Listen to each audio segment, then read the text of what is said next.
wanted to do that.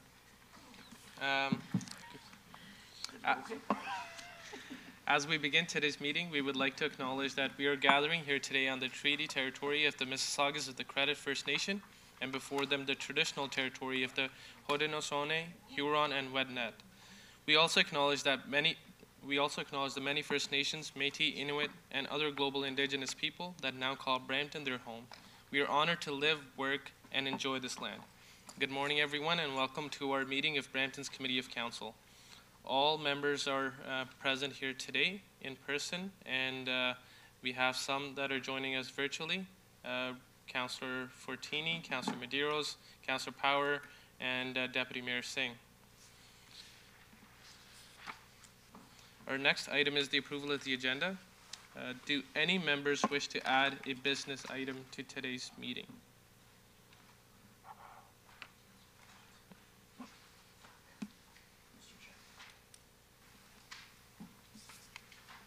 Councillor Paleshi, the floor is yours. Thank you, Mr. Chair. Mr. Chair, I'd like to add a discussion item on,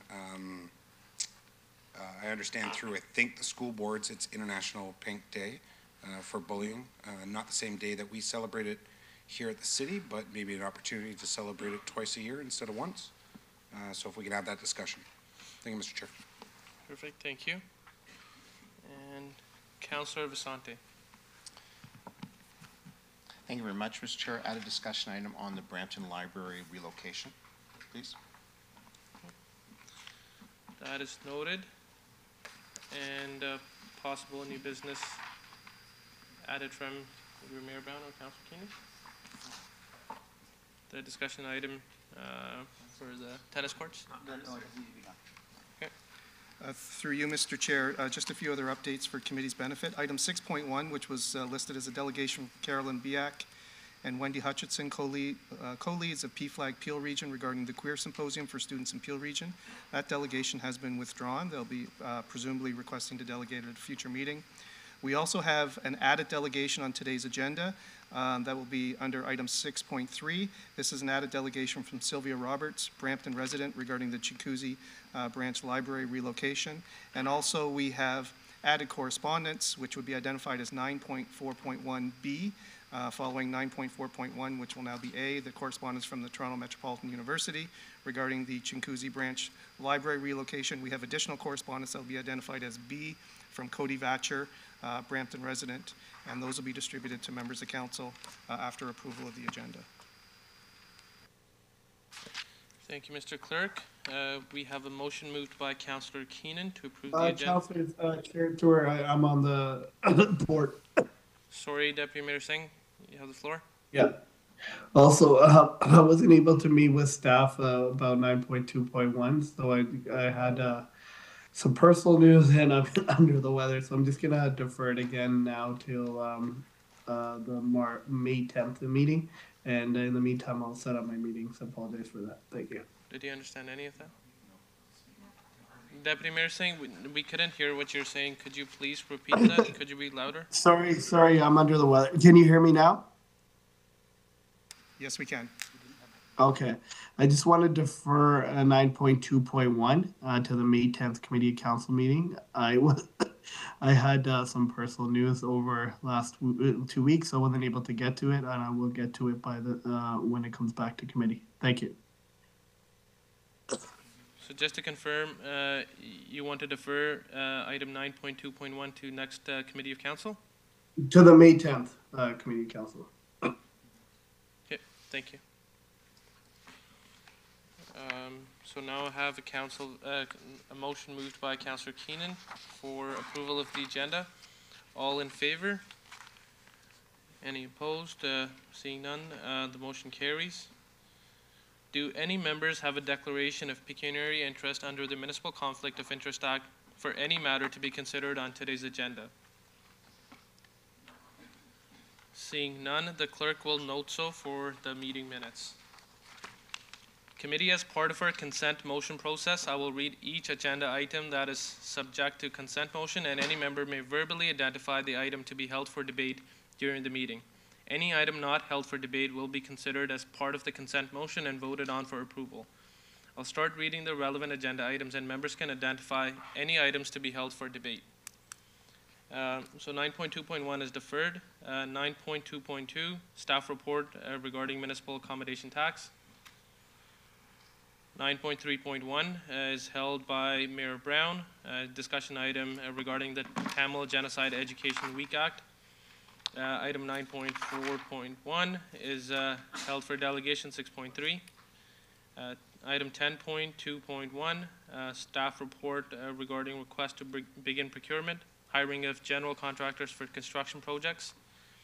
10.2.2, staff report regarding request to begin procurement, supply, delivery, and installation of office furniture citywide. 10.2.3, staff report regarding request to begin procurement, short-term rental of pickup trucks and compact cars for a 3-year period. Item 12.3.1 is held by Councillor Santos for discussion. It's regarding possible amendments to noise bylaw and business licensing bylaw. Item 15.1, open meeting exception under Section 239, the Municipal Act, personal matters about an identifiable individual. Item 15.2, it's an open meeting item exception, a proposed or pending acquisition of or disposition of land by the municipality or local board. Are there any more items? Okay. Okay, so if the clerk will summarize those items held by members for consideration or not part of the consent motion prior to approval of the motion. Councilor Palacio. Sorry, Mr. Chair, can you hold 10.2.2, please?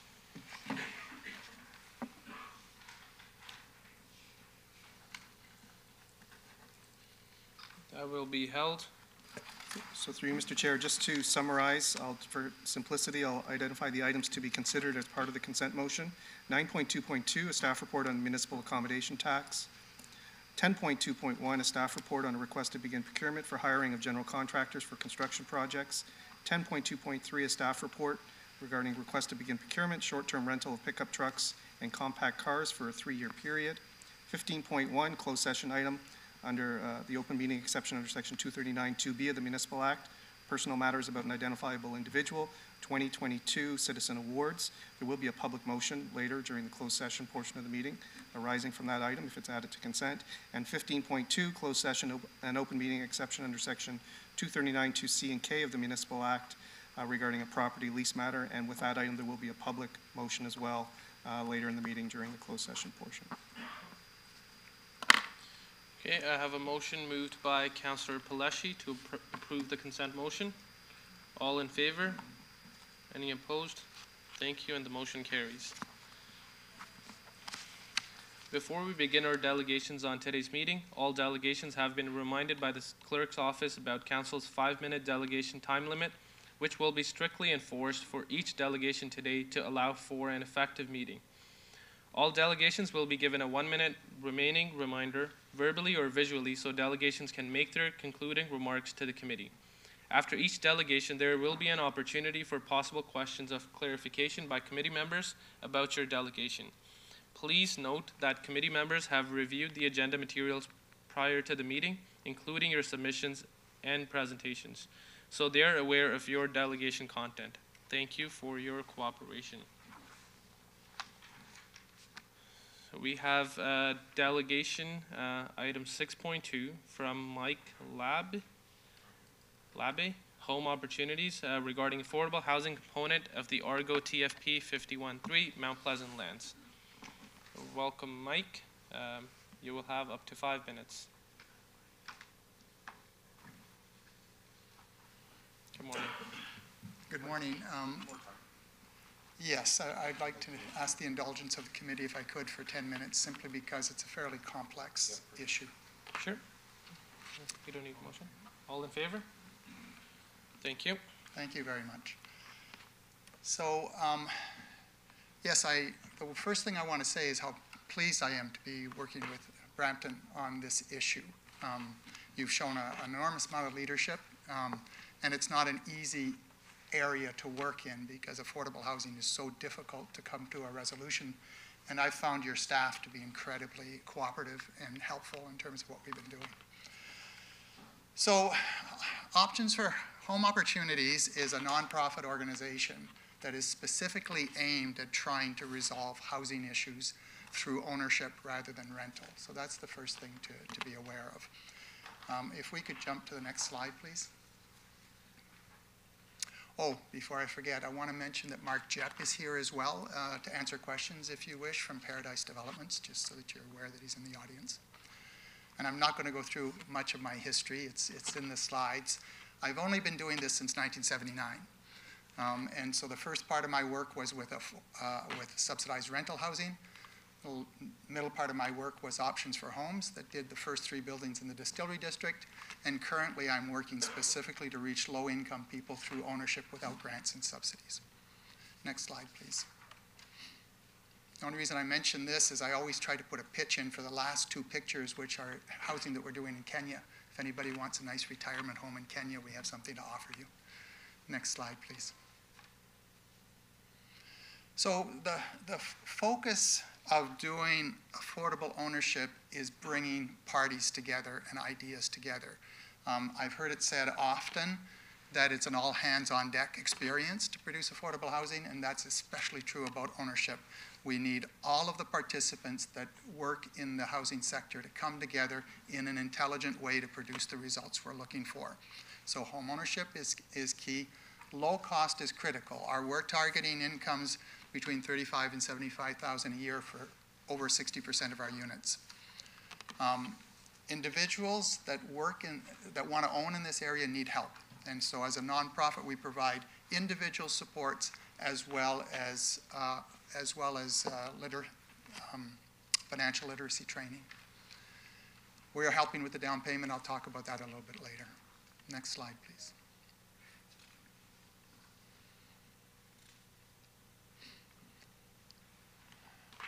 So the useful thing to know is that we've managed to cobble together something that hasn't been done anywhere else in the country that I'm aware of. And so it's very groundbreaking that Brampton is willing to work with us on it.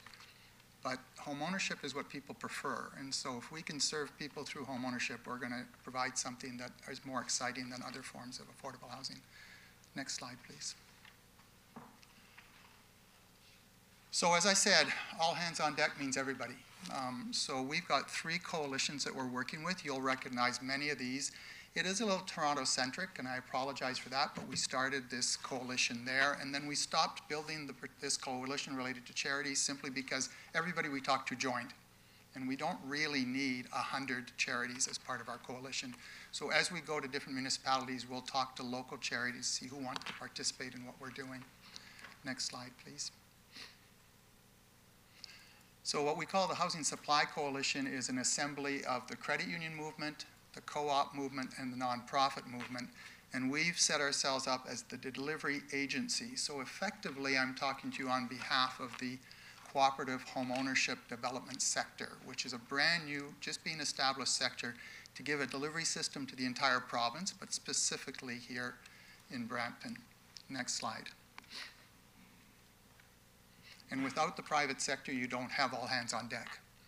So it's very important that we pull together everybody, and the private sector is critical, but what we add to the piece is we moderate rates of profit.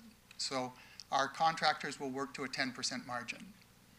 Our real estate agents will sell units for $1,000 a sale, but we make the sales process extremely simple to justify the lower fee. So by paying attention to everybody's piece, but making sure everybody takes a fair rate of return, we come up with a cost-effective result. Should have brought some water. Next slide, please. Well, I knew I should have asked sooner.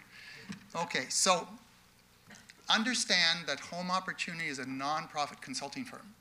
It's kind of unusual as a consulting firm because all of the staff are eligible to become board members. So it's a worker-controlled nonprofit, and we've found that that generates a lot better results in terms of productivity than any other form that we've worked with. So we control the process. Thank you very much. We control the process on behalf of our client.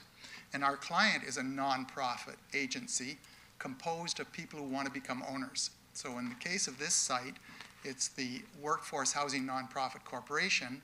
And as we find purchasers for the site, they will become board members and become my client.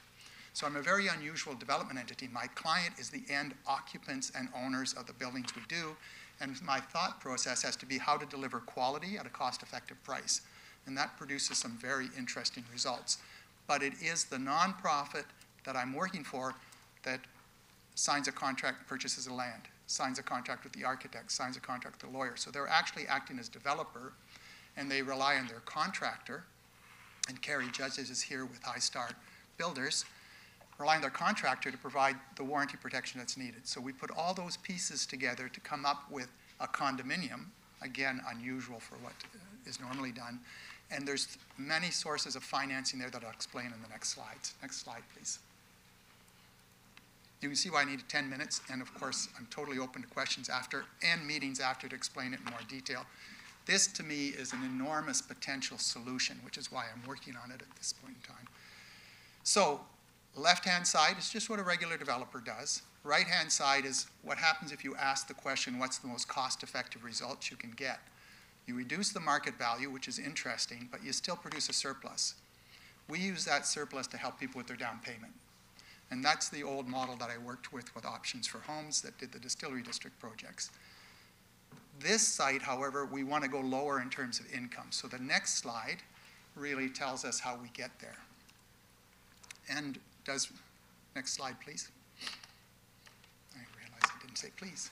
Okay, so two things that are done here that are unusual is layering a lot of lending sources. So you've got CMHC, you've got the credit unions, which are already part of our coalition, and then we've got the province of Ontario, which is part of our request to you today, and we've got municipal costs. And then we've got the purchaser's down payment, and we've got the deferred profit, as we call it. What's critical to note is the way we've structured this is that the green, the 40% and the 13% are the only loan portions that somebody is paying carrying costs on. Because all of the other money is borrowed in bulk by our central funding agency, which is Community Wealth Cooperative, and it's paid back when people sell. So that's what's allowing us to do everything through borrowing. Because we allow the resale of units, we pay back when people sell, so they don't have to pay carrying costs on a portion of the value of their home. That's the critical piece. So in this example, you're looking at the chance to carry a $500,000 home for $1,219 a month, I believe, if I'm reading it correctly. So that's a $45,000 income to own a two-bedroom. And that's the key ingredient, is borrowing bulk and giving the bulk advantage to the purchasers so they can carry at a lower rate. And so because some of the money is coming from the province, we need municipal support to get the money from the province to allow the process to move forward. That's as much as I'm going to do on this, but I love finance, so I'm free after to talk about it if you'd like. Next slide, please. This is borrowed from something we did in London where they just wanted to say, you know, this is the way that we can get everybody into home ownership, whereas there's a limited number of people that can access the regular market, and that's all fair game, but we want to reach everybody to the scale that's necessary to satisfy the needs of Brampton. And that's, even though this is a small project, our goal is to go to 500 to 1,000 units a year over time for Brampton, because that's kind of what you need to satisfy your workforce needs and your affordable housing needs. Next slide, please. And is that 34 seconds left? Have I gone and used up my 10 minutes? Okay, I won't speak too much to the targeted incomes. That's quite straightforward. Next slide. And we need support from all levels of government. Next slide. I'm going to go through, just go ahead and go through these three slides up to the last slide because I want to mention one more thing before I go to the final slide. So next slide, please. Next slide, please. Next slide, please. We have a rent-to-own program where people can put $500 down, save up to $100 a month till they move in. And so you can move in with $500 down. So you reach low incomes, but also low incomes don't have a large down payment. So for a portion of the units, we want to accommodate those people. They stay interim occupants in the condominium until they reach 5%, then they get title. And this last slide is just about the organization that manages our finance, just to show you that it's a solid, significant nonprofit corporation, so you can trust the money is well taken care of. Last slide, I think, is now. Next slide, please. Oh, okay, just go through this. This is the site, which hopefully everybody knows about. Just the railways and Mississauga Road, railway track just north of Brevard. And we're hoping to be done under construction within a year is our goal. Next slide, please. And this is the development itself. Almost twice as many units as were promised for this site. And you can see we work with condominium designs because it allows us to provide greater density. Next slide, please. And that's it. Sorry for going over time. There are 3 requests on the table for consideration by the Committee of Council. One is expedited approvals, which is a very soft request because your staff has been so supportive. You're just really agreeing to support what they've already been doing. Deferred application fees until the condominiums close, and a loan from Infrastructure Ontario that you help us achieve, preferably by us co-signing the loan. And we're simply asking for approval in principle because staff has to do some research related to it, but we need to know that council is willing to support our direction in principle. Sorry again for being over time. Questions? Oh, thank you so much for that delegation. We'll start with Councillor Palashi. Thank you, Mr. Chair. Thank you, Mike, for the delegation. Being involved in Peel Living since 2014, essentially, I've seen where government can't do it alone, private sector can't do it alone, and it was the private sector that came to government to say we can do this, but we need your help. And what essentially we're trying to do, is get people off of the list, but keep people off of the list as well. So a helping hand and support, and in talking to a lot of private development companies to see how they can help get this done, there seems to be a lot of talk about this kind of way of doing it, and I don't begin to understand kind of the full aspect of your concept. But I certainly want to see how far down this road we can get to essentially deliver what we all talk about almost on a daily basis, not only here but at the Region of Peel as well. I don't necessarily have any questions with respect to your delegation. I did have an opportunity to have a conversation with you prior to this, and I appreciate that.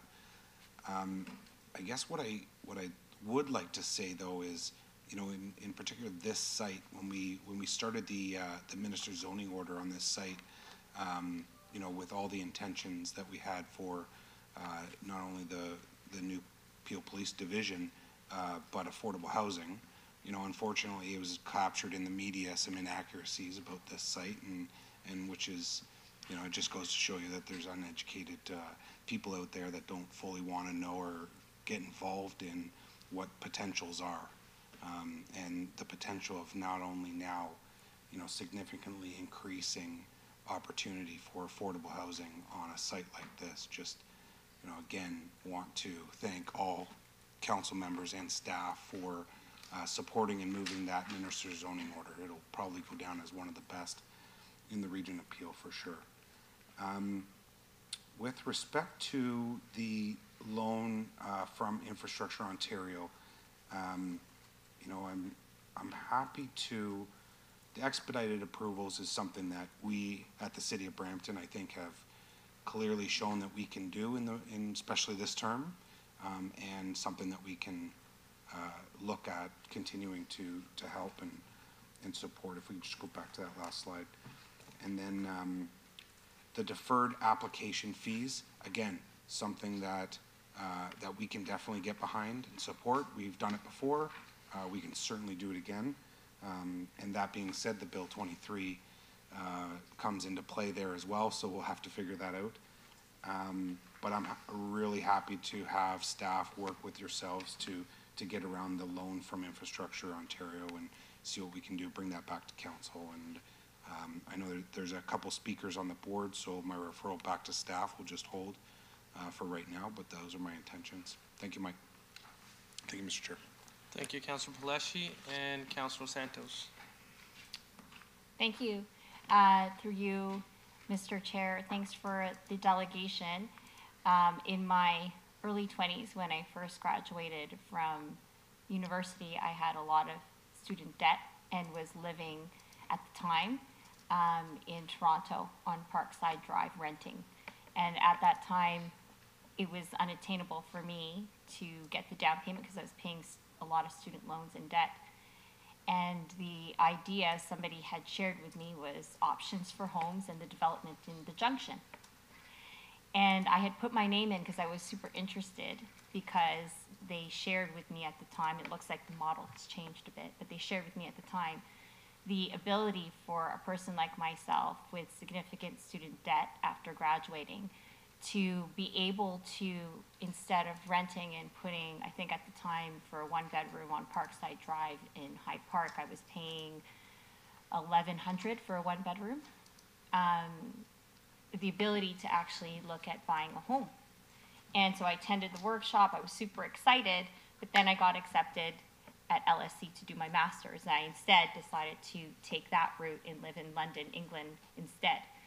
And when I came back, from graduating, the Options for Homes building in the Junction was built, and it was too late for me to actually participate because everything was sold out.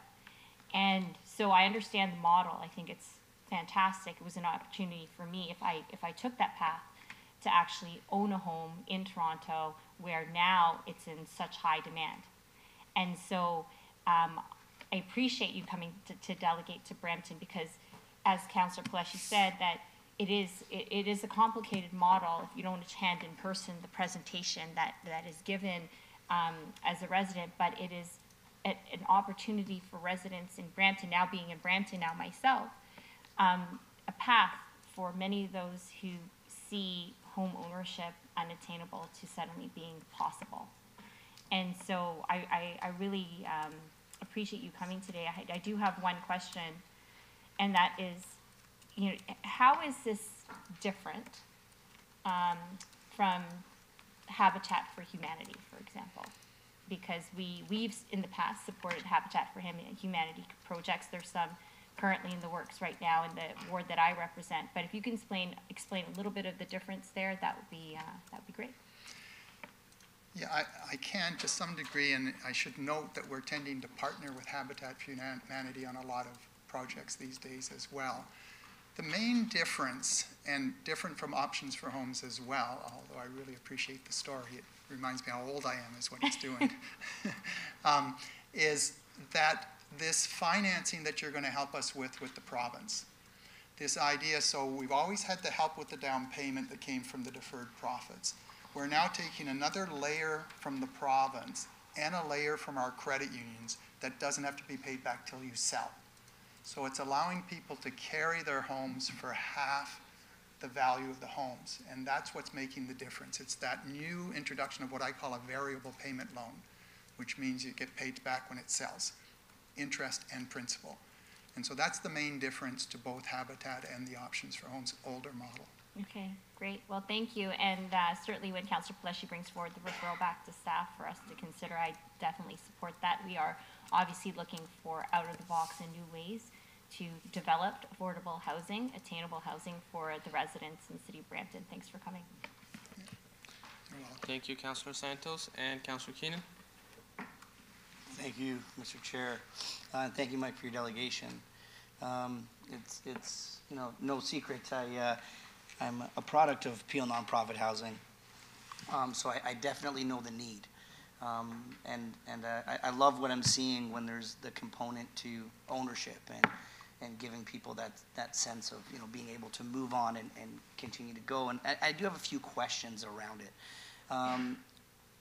Part of the model is for people to be paid back once it's sold. So how do we maintain that it's affordable housing? Would be my number one. Like if the market blooms and they have ownership and the right to resell these homes so that people are getting reimbursed, how do we maintain that this is still going to be affordable housing in 5 years or 10 years? Or is the plan it's affordable to get you into the market, and then that just becomes another townhouse complex for the city, a condominium complex in 5-10 years when people decide, hey, we've built up enough equity to move on? So that to me would be concerning, because I would love to maintain this as affordable housing, and I don't know as part of your sale agreement if there will be a cap put on to the price or not. So that would be my first question. And I just want to kind of hammer it out so I don't forget. Yep. I'm waiting a long time. And my second question is just how do you choose the people who are going to be able to purchase those homes, and what does that process look like? So those are my two questions for you. Yeah, the first question is a common question, and we handle it in a typically unique way. We do want the resales to happen, but because we maintain bulk loans during the ownership period, so the CMHC loan remains a bulk loan, when someone sells, that money is freed up for someone else. So we've basically structured a pay-it-forward system, so that when you're done with your unit and you choose to sell, then the money is released to produce another unit for a similar income somewhere else in Brampton. So we will build our way to perpetuity. So the model will maintain, under agreement with Brampton, the number of units it's promised, but not necessarily in that unit. There's an advantage that comes with that, because the way our model is structured, let's say a single mom buys a 2-bedroom and then marries. In a normal situation, that unit would become unaffordable simply because they would start paying more rent for it and it would no longer be affordable. In our case, they can pay off their loans, which will then go on to another unit to protect the affordability, even though that unit has become owned by a higher income family. So it allows us to protect the affordability more consistently by building our way out of the problem, which also produces economic activity for Brampton. So is there a time period that they must live in the home for, or could they move in and sell it the next day? They could, but there's zero advantage to doing that, because of course when they sell, there's no return because they've purchased at market value and all of the different loans that have created have to be paid back. So there's no incentive to that. We will only sell to owner occupants, so you know that it's a person who's moving in, because if they don't move in, they can't take advantage of the mortgages and it becomes available to someone else. So we don't get many sales right away, but we get the normal number of sales as time goes on because circumstances change. But every time there's a sale, that income unit is protected elsewhere in Brampton. Right, and so the way that I understand this is your first project, and there will be other ones very similar to this that will be coming down the pipe shortly. Exactly, And as many as we can find. Great, and to my second question, how do you choose who is able to purchase? What's that process? We'll be working with the city on that, because one of the things we like to provide is a workforce opportunity. And so there may be employers in the city that are struggling to get employees because of affordability. So we will consider that, but we also consider the housing waiting lists, and we try to keep it as simple as possible. So presenting in the cafeteria of an employer is a great way to find purchasers. So to some degree, it's in consultation with Brampton as to how we find these particular purchasers, but they will, by priority, be from Brampton. Yeah, so I would like to see a more defined how we're choosing the people who are able to purchase that. For me, it's Brampton residents first. Yeah, perfectly comfortable with that. Because we have a high need here, and I would like to see that. I would hate to see, and also make sure that these don't ever turn into the ability to someone come in low income and rent them out and turn it into something that we're trying to avoid here at the city. Yeah, so I think that's it for all my questions. So thank you for your delegation. And I'm happy to deal with that offline because I can give you more detail. Perfect, thank you. Thank you, Mr. Chair. Thank you, Councillor Keenan, and Councillor Palashi. Thank you, Mr. Chair. So I'm happy to put that referral on, but just on the choosing of who you sell to, I don't want the city to be involved. I think I have an issue with that. So I would like us to look at the region to see how they choose, and I think they grab from the waiting list. And there's a waiting list for a reason. There's a list. So I think we need to we need to drive that direction. But that being said, you know, I'm happy for you to go back with staff and work with staff and figure out the kinks and come back and look forward in this project, you know, being the start of something that hopefully takes hold not only in the GTA, Ontario, but across Canada as well. So thank you again for your delegation. Thank you, Mr. Chair. Thank you, Councillor Paleshi. So I have a motion moved by Councillor Paleshi to refer the delegation. And all in favor? Any opposed? Seeing none, thank you. The motion carries.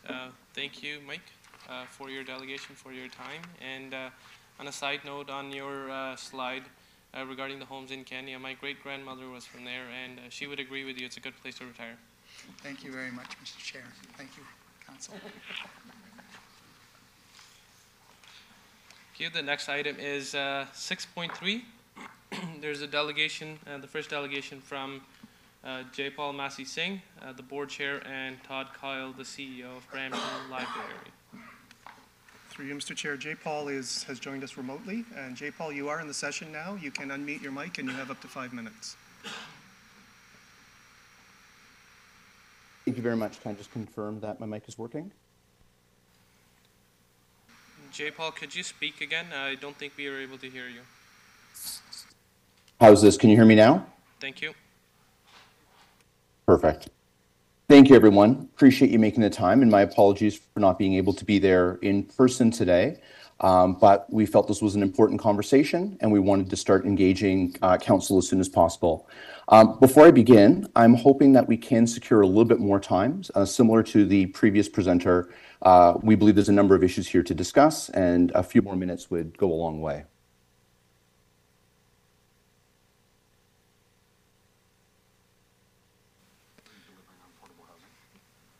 There's a motion moved by Councillor Broad to give you more time. All in favor? Thank you. Thank you so much.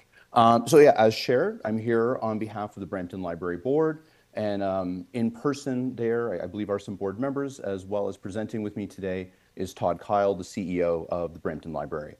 And we're here just as a recap. You know, Brampton Library is a community institution. We have currently 8 branches, 146,000 active users in the city of Brampton, which make up about 2 million visits every year to our branches, borrowing 4 million items, using our internet and access to the Wi-Fi and such tools to go online. We've had over 120,000 individuals attending programs. And in addition to books and other materials that we have available for borrowing, we have extensive online ebooks and electronic tools, audio, learning, career and homework help programs, research resources, literacy and technology programs for all ages, from students to seniors, and then maker spaces, which include 3D printing, settlements, as well as community partnerships that include settlement services and ESL services. We are, we believe, a vital resource in the community, and we take the responsibility as a library board to ensure that the community's voice is heard on matters pertaining to the Brampton Library quite seriously. And what we're here to talk about today, as you're aware, is the letter that was sent to council, and I believe it's on file as part of today's notes regarding the relocation or proposal relocation of the Chinguacousy branch. And just for some context, the Chinguacousy branch has been in that community for 50 years now and represents about 32,000 square feet of library space that's available for the public to use. It's, for those who haven't visited it, it's 2 floors tall, contains 2 large program rooms, online access, quiet study, a makerspace lab, our city's only recording studio, and a collection of about 85,000 items. It also is the home of some of those community partnerships I mentioned earlier, including Community Settlement Program, and it's out of which we run our award-winning newcomer bus tour. The Chinguacousy branch services about 20,000 visitors per month. It's ideally situated next to a significant transit hub in the city, as well as adjacent to all the major thoroughfares. It also is on the path system that makes it a walkable and approachable branch for those who live in the communities surrounding the branch.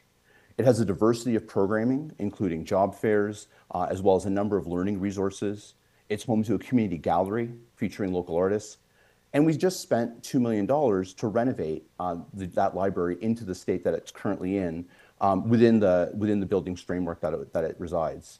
It's one of, and we believe this is an critical piece to consider as well, Brampton Library and that Chinguacousy branch are among the few spaces in our community where residents can gather indoors and connect, engage with one another without the expectation of having to pay or buy a coffee or whatever have you. It's a truly public, safe, open, barrier-free space. And the Chinguacousy branch is the most significant example of that within our community. As it pertains to the correspondence that was sent forward by the library board, we did receive a lease termination letter from the city in the beginning of February, advising us that we had to vacate the Civic Center by beginning of August. And I just want to make it very clear that the Brampton Library and the Brampton Library Board are both very supportive of Toronto Metropolitan coming to Brampton or further coming to Brampton. We already have some representation here. And the plans for the medical school within Brampton. We believe in the transformative power of education. As council is aware, there's a number of us who've worked both on the staff side and on the board side to help facilitate more post-secondary opportunities in the community. I think it's really important that we express that this is not a decision, this is not a response in negatively towards Toronto Metropolitan, but more so a comment that the way the plan to bring that university into the city and how it's being executed, we believe is not being fully considerate of the impact to the community, the repercussions to Brampton Library operations, and what we feel is the lack of engagement in a number of partners in order to do so in a smooth manner. There is definitely a bit of an unrest growing here. I'm sure council is aware there's and these are unsolicited, at least 2 petitions circulating in the community right now, and increasing media attention. There's a lot of asks for people to help understand what's going on with Brampton Library and the Chinguacousy branch. And we're not in a position, we don't want to say anything out of turn, but we certainly aren't in a position to give fulsome answers either. And we're hoping that through some dialogue with council, that we're all able to come to a place where there's some clarity on how we move forward together in a way that's collaborative.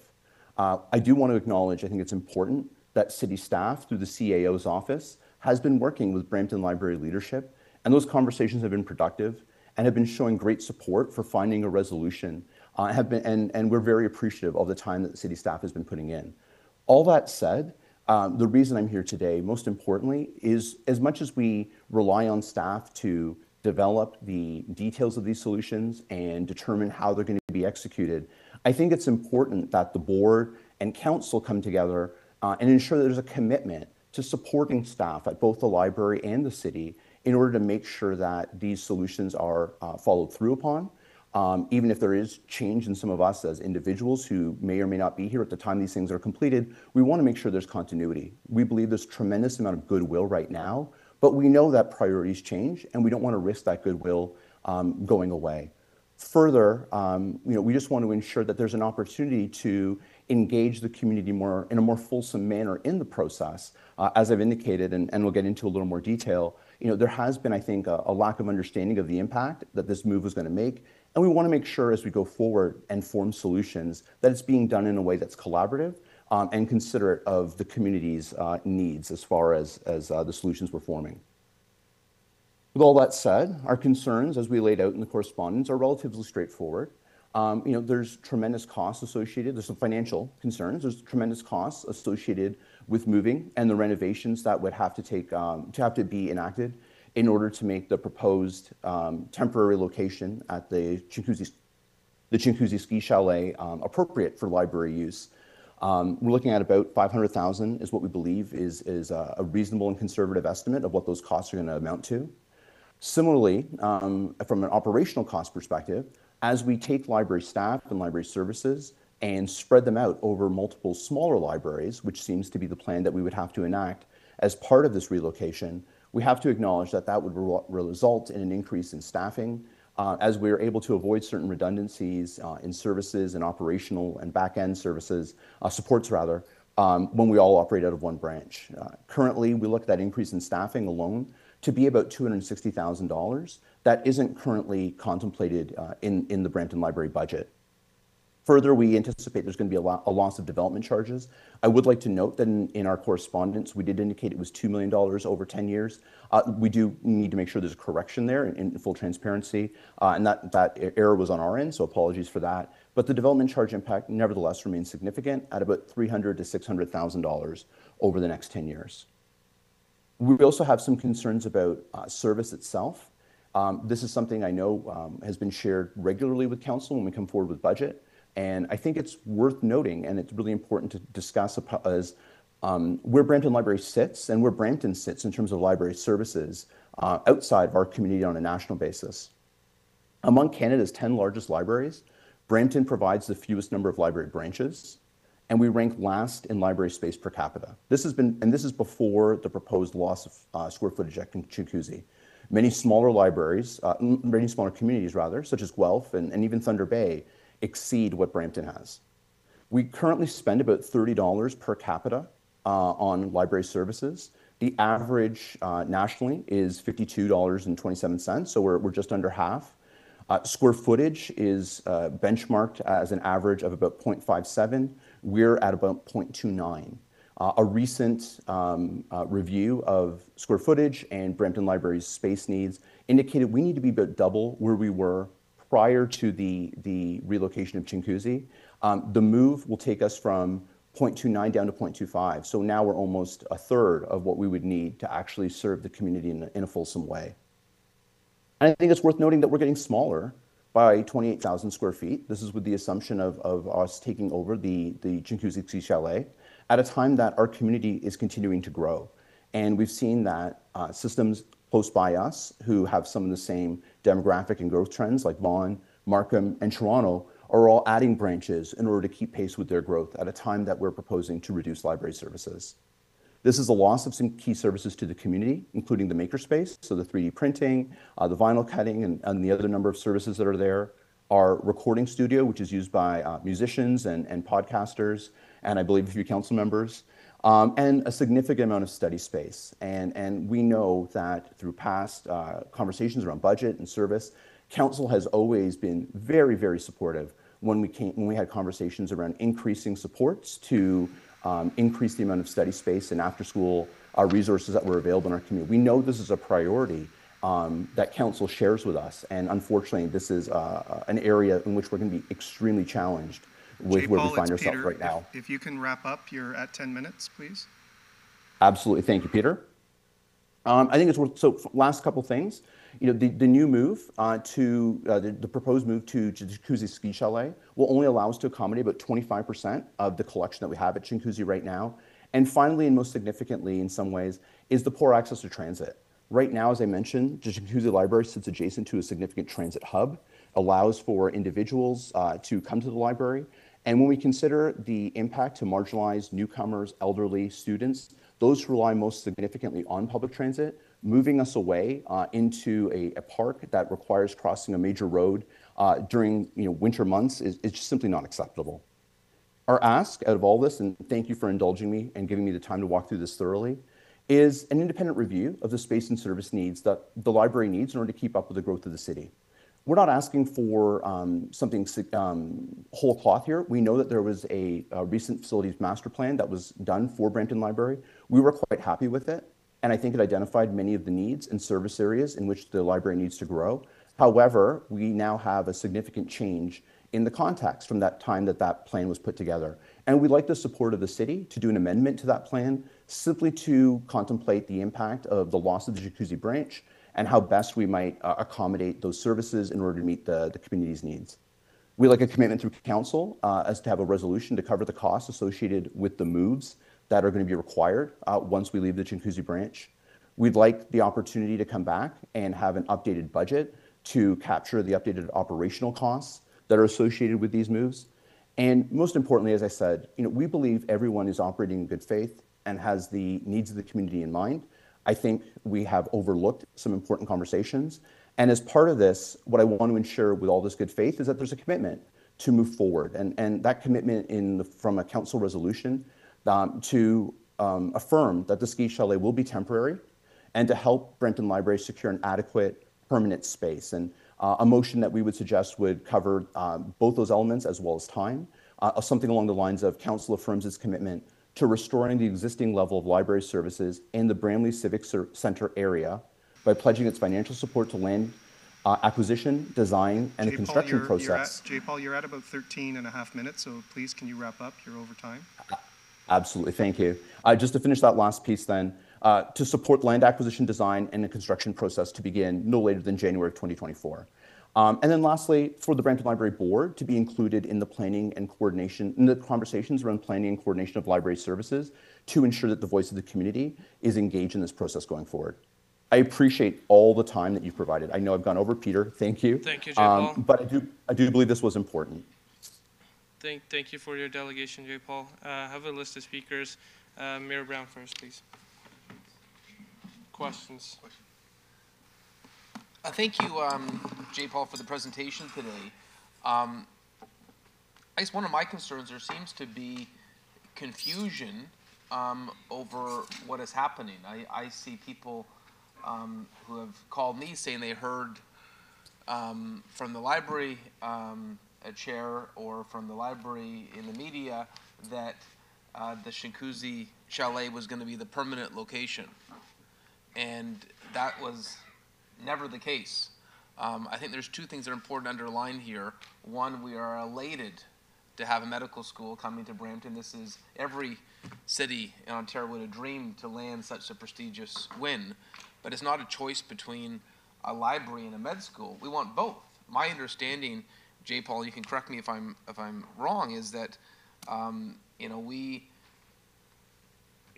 are very much only looking at an interim location, and then the city would look at a larger, more modern library for the permanent location, and that the goal was to, I believe Councillor Visante, who's on the library board, has a motion that we'd be hiring a consultant for that purpose, that the consultant would determine what the needs of a modern library are.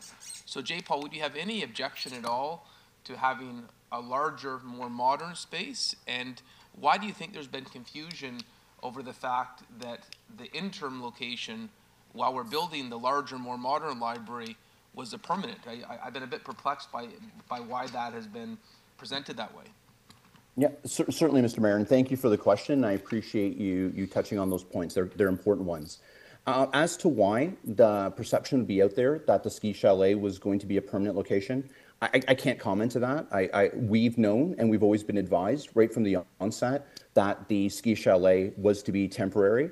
We've acknowledged that, and I believe if you look at anything where library staff or the library board member has been on the record here, it's in our minutes, in our library board meetings. We've always been aware that this has been a temporary location, and I don't believe we've ever misrepresented that. If that perception is in the community, I don't know where it came from, but we are in lockstep with you in knowing that that is a temporary location. And it's acknowledged even in our correspondence where, you know, we acknowledge that part of the high cost of this relocation is because we'd have to restore the ski chalet because we know it's temporary. So I believe we've been consistent in supporting that perception. As it pertains to moving forward to something larger or, you know, it doesn't even have to be bigger, just something that's suited to what the needs of the community are. I don't want to get ahead of ourselves and suggest what that new library is. Again, we're on the same page, Mr. Mayor. What we're looking for today is not a suggestion. It's not to say that these things are not happening and that these plans are not underway. As I mentioned, I believe city staff has been great in trying to work with us here. What we'd like is a council commitment to seeing this process through. So, J. Paul, I think this is an incredible opportunity. You know, I'm a big supporter and big believer in the importance of libraries in the community. I know my mother, when I was a child, took me every few days to the library as part of a neighborhood. And wouldn't you view this as a massive win in the city of Brampton for those that believe in the importance of public libraries, that we now have an opportunity to have a larger, more modern, more reflective library in that segment of Brampton? You know, I look at an example of where, you know, I've asked about being culturally reflective in our libraries, and one of the common responses I've got in the past was that there's not space. You know, I look at the request from the Gujarati community where we now have this friendship agreement with Ahmedabad, large Gujarati community in that section of Brampton, where they would love to see a section of the library maybe with some Gujarati literature. I'd love if we have a larger footprint for the library, that not only could we embrace new technology that's being done in other cities as part of our library offerings, but also, given the fact that Brampton is the most diverse big city in Canada, lean in to that in terms of our library as well. I think if there's more space and more and an updated library, this is, J. Paul, wouldn't you agree this is a massive opportunity for a major win for those that believe in public libraries in our city?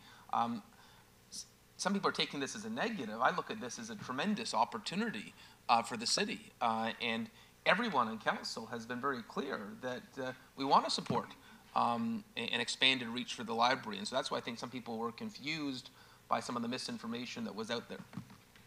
Would you agree this is a tremendous opportunity? I agree with you. It's a tremendous opportunity, and that's the spirit in which we're here, is to make sure that that opportunity is seized upon. My concern is that, with whether it be a change in leadership at the city level, whether it be a change in leadership at the library level, whether it be changing priorities within the city, that this opportunity won't be fully realized. So I'm in agreement with you, Mr. Mayor, that we have an opportunity. I agree with you completely that this is an opportunity not just to increase library services, but to create something that more fully engages the diversity of our community. Absolutely. What we're looking for, as I said, Mr. Mayor, we're not suggesting that these aren't opportunities. What we'd like is confirmation in a formal way from City Council to say, let's work together toward those opportunities being fully realized. Okay, well then, J. Paul, the last thing I would say is just I would hope you'd, in that case, support Councillor Visante's motion publicly. He is our rep on the library board, and I believe his efforts working with library stakeholders encapsulates that commitment. And I think that would clarify any misinformation if we see very public support from Councillor Brar and Councillor Visante's motion, because I think it really highlights the city's commitment. Well, thank you, Mayor Brown. Next up, I have Councillor Visante, please. Thank you very much, Mr. Chair. And yes, just to thank you, J. Paul, for the delegation from you this morning. And both myself and Councillor Brar do have the pleasure of serving together with you on the library board. And while we have been there only a brief time, we certainly very much appreciate the work and the effort that the board makes to ensure that we have truly a best-in-class library system. I see several members of the board here in chambers with us today, and we do hope that we can have your support for a motion. I will just ask procedurally through you, Mr. Chair, to the clerk. We did add a discussion item.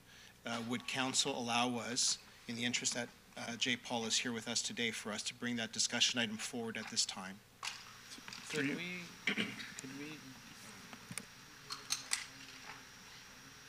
Through you, Mr. Chair, yes. So to Councillor Visante's question about bringing forward 9.3.3, the added discussion item, if committee wishes to do that, they can after the delegations. There also is correspondence 9.4.1 from TMU and Cody Vatcher.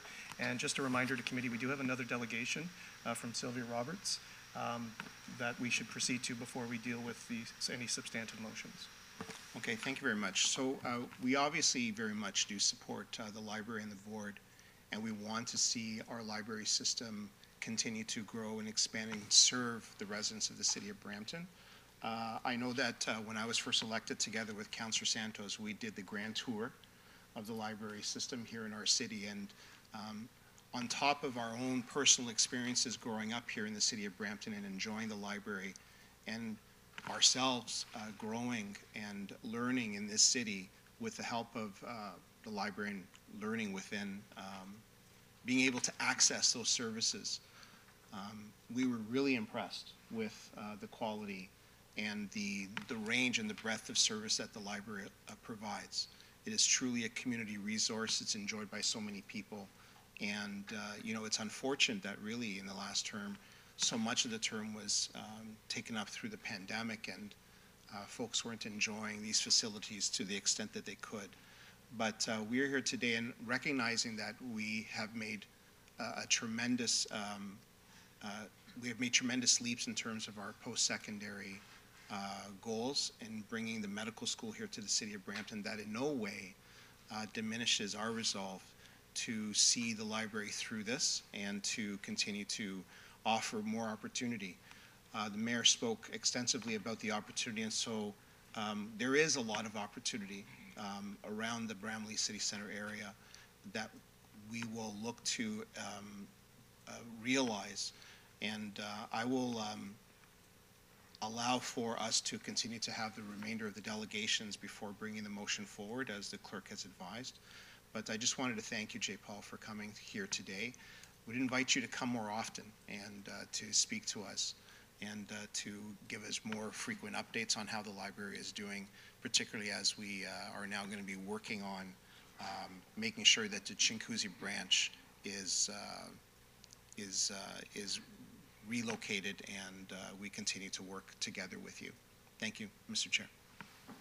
Thank you, Councillor Vicente. And Councillor Santos, please. Thank you. Through you, Mr. Chair, thank you, J. Paul. Thank you, Todd, for coming in. I think without question, our council, myself obviously included, supports the library very much. I grew up at the Chinguacousy branch in that library, so that holds some sentimental value for me. And we, at the same time, as you alluded to, J. Paul, we all together, the community, the city, the staff, the council, support not just the library, but also our path forward for the medical school and post-secondary opportunities, but also the arts. So a couple of weeks ago, and now I'm not the representative on the library board, so I'm not privy to any of the meetings. I know Councillor Brar, in particular, has attended all of the library board meetings, but she's also vice chair of community services. And so I know the issue because of the impact on the ski chalet. And from our briefings with Councillor Brar, it was always our understanding that the ski chalet for the library was, number one, their first choice, and number two, a temporary solution. So again, to Mayor Brown's point, to be perfectly clear, it was always, always a temporary solution, and we were always going to try to find a path forward to work together in order to resolve and find a solution, a collaborative solution with the library board, the arts, the city of Brampton, and TMU. Always, that was always the case. And so that being said, because I can't necessarily ask questions specific to the meetings about the library board, I will ask a question about the recording studio that was brought up, J. Paul, by yourself. So just an understanding, how much of use was the recording studio at the library branch currently? I'm now taking the angle from the arts perspective. So I guess, Todd, you would know, because I've wanted to book it in the past and I haven't been able to. So how often was it used, and how operational was it? Sure. Through you, Mr. Chair. So currently the recording studio has not been in use since prior to the pandemic. So it was shut. We had plans to start refurbishing it and relaunching it, and then of course the news related to the Chinguacousy branch made that very difficult. Right. So we're currently searching for a new location. The current facilities that the library owns, there's nowhere as yet to accommodate it. Okay.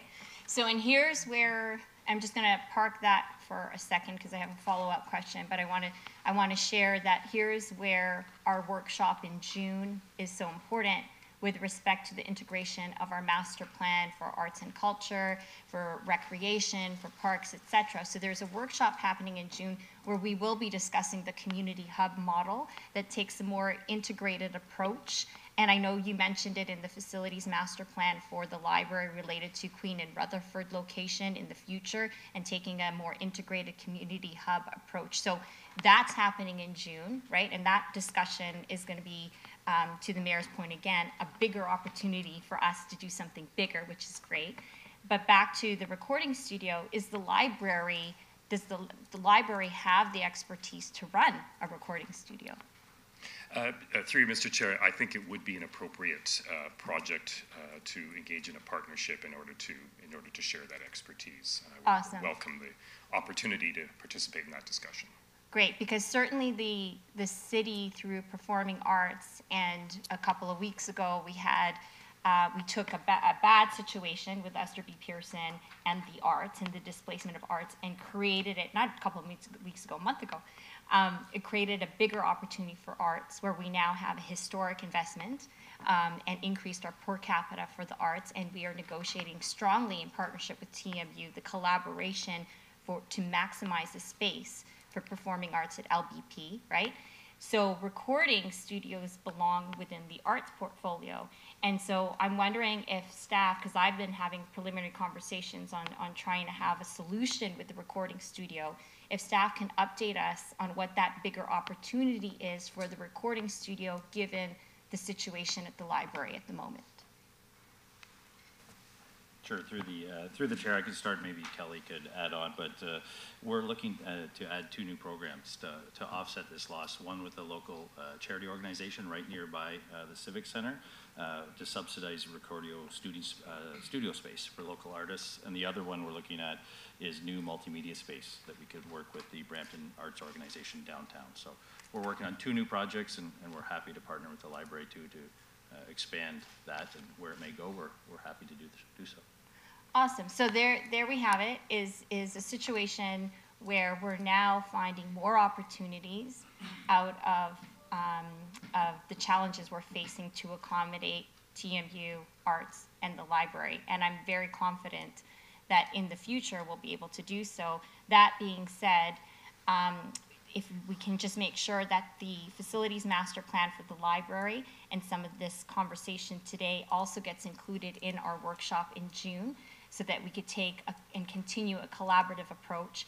And then I will ask my colleagues who sit on the library board to make sure that we have a better communication coming back to council, as well as communication going to the library board. So, for example, was there a conversation about the possibilities and the bigger possibilities for the recording studio? Did you know about that? No, actually, this is the first I've heard of the conversation. Okay, so there we are, is an opportunity to improve our communication and making sure that our representation on the library board from the city improves, so that some of this misinformation or what have you doesn't get to this point. Thank you. No further questions. Thank you, Councillor Santos, and Councillor Pleshy, you're up next. Thank you, Mr. Chair. So, J. Paul, I guess I'm a little bit confused, but it's been a while since I've been on the library board, going back to, the term of 2014, where we were on the board. I'm confused as to why this is an issue.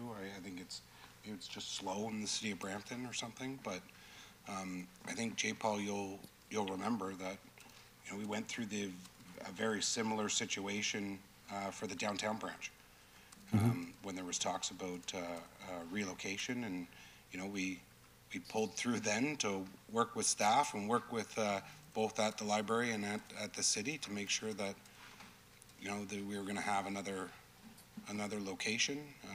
We've done some great things at the library board, and bringing new branches to the east, new branches to the west, and I guess I'm just a little bit confused in terms of the open letter and your comments about how staff have been working with staff at the city and staff at the library have been working together and trying to figure this thing out. Do you have any comments? Absolutely. Thank you, Councillor Pleshy, and appreciate your comments. And we do miss you on the board. As it pertains to how we've worked historically in the past, and has it been a constructive dialogue between the city and the library? I believe it has, absolutely. And I think we have seen growth during our 10 years here in the city working on the library, absolutely. And what we're looking for is a commitment to continue that. If you cited the examples in the past of steps we took in the downtown or steps we took in the Southwest, and in both those cases, what we were able to do was there was dialogue between council and the library board in order to secure the commitments that we needed to commit to make those things happen, whether it be that in the form of budget or be it in the form of the strategic direction of the downtown. And we were able to work in a proactive manner to ensure that we were setting ourselves up to be successful. And so you're correct in saying that these things have been positive in the past. I think what's different about this particular go-round is that we're unfortunately feeling like we're in a position that we are reacting. And we're looking for a commitment from council that I think, have we had this conversation, and some of the elements that Councillor Santos has identified, had communication been more open, had there been a little more of a strategic direction that was shared earlier on, had there been more engagement at the beginning, I think we could have avoided some of the questions that are being raised now. And as I said, we've had a positive relationship. I fully anticipate continuing to have a positive relationship. I don't think it's in any way been damaged or tarnished. All we're looking for is to say this piece that we would have liked to have done in the beginning, which is to have council commitment to the library specifically, be on the record. No, and I appreciate that, but I want you to clarify. You have no intention of, or didn't have any intention in pointing the finger in any direction. You're saying both us at the library and the city, we need to have more dialogue, correct? Correct. Yeah, I think at the staff level, it's happened. As I've indicated, what I want to ensure is that there's support to keeping that dialogue going. As we've discussed, staffing changes, directions change, priorities change. I just want to make sure that with all the goodwill that we have in the room and all the positive history we have together, that we're making the commitment moving forward. I'm not here to point a finger. I believe our letter was very objective. It stated the facts. I don't think at any point we said this is someone's fault. And I am 100% saying that the Brampton Library and the Brampton Library Board will roll up its sleeves and wants to be part of the solution making. So this isn't about pointing fingers. It's about getting us on the right page so that we can have the best outcome for the city that's possible.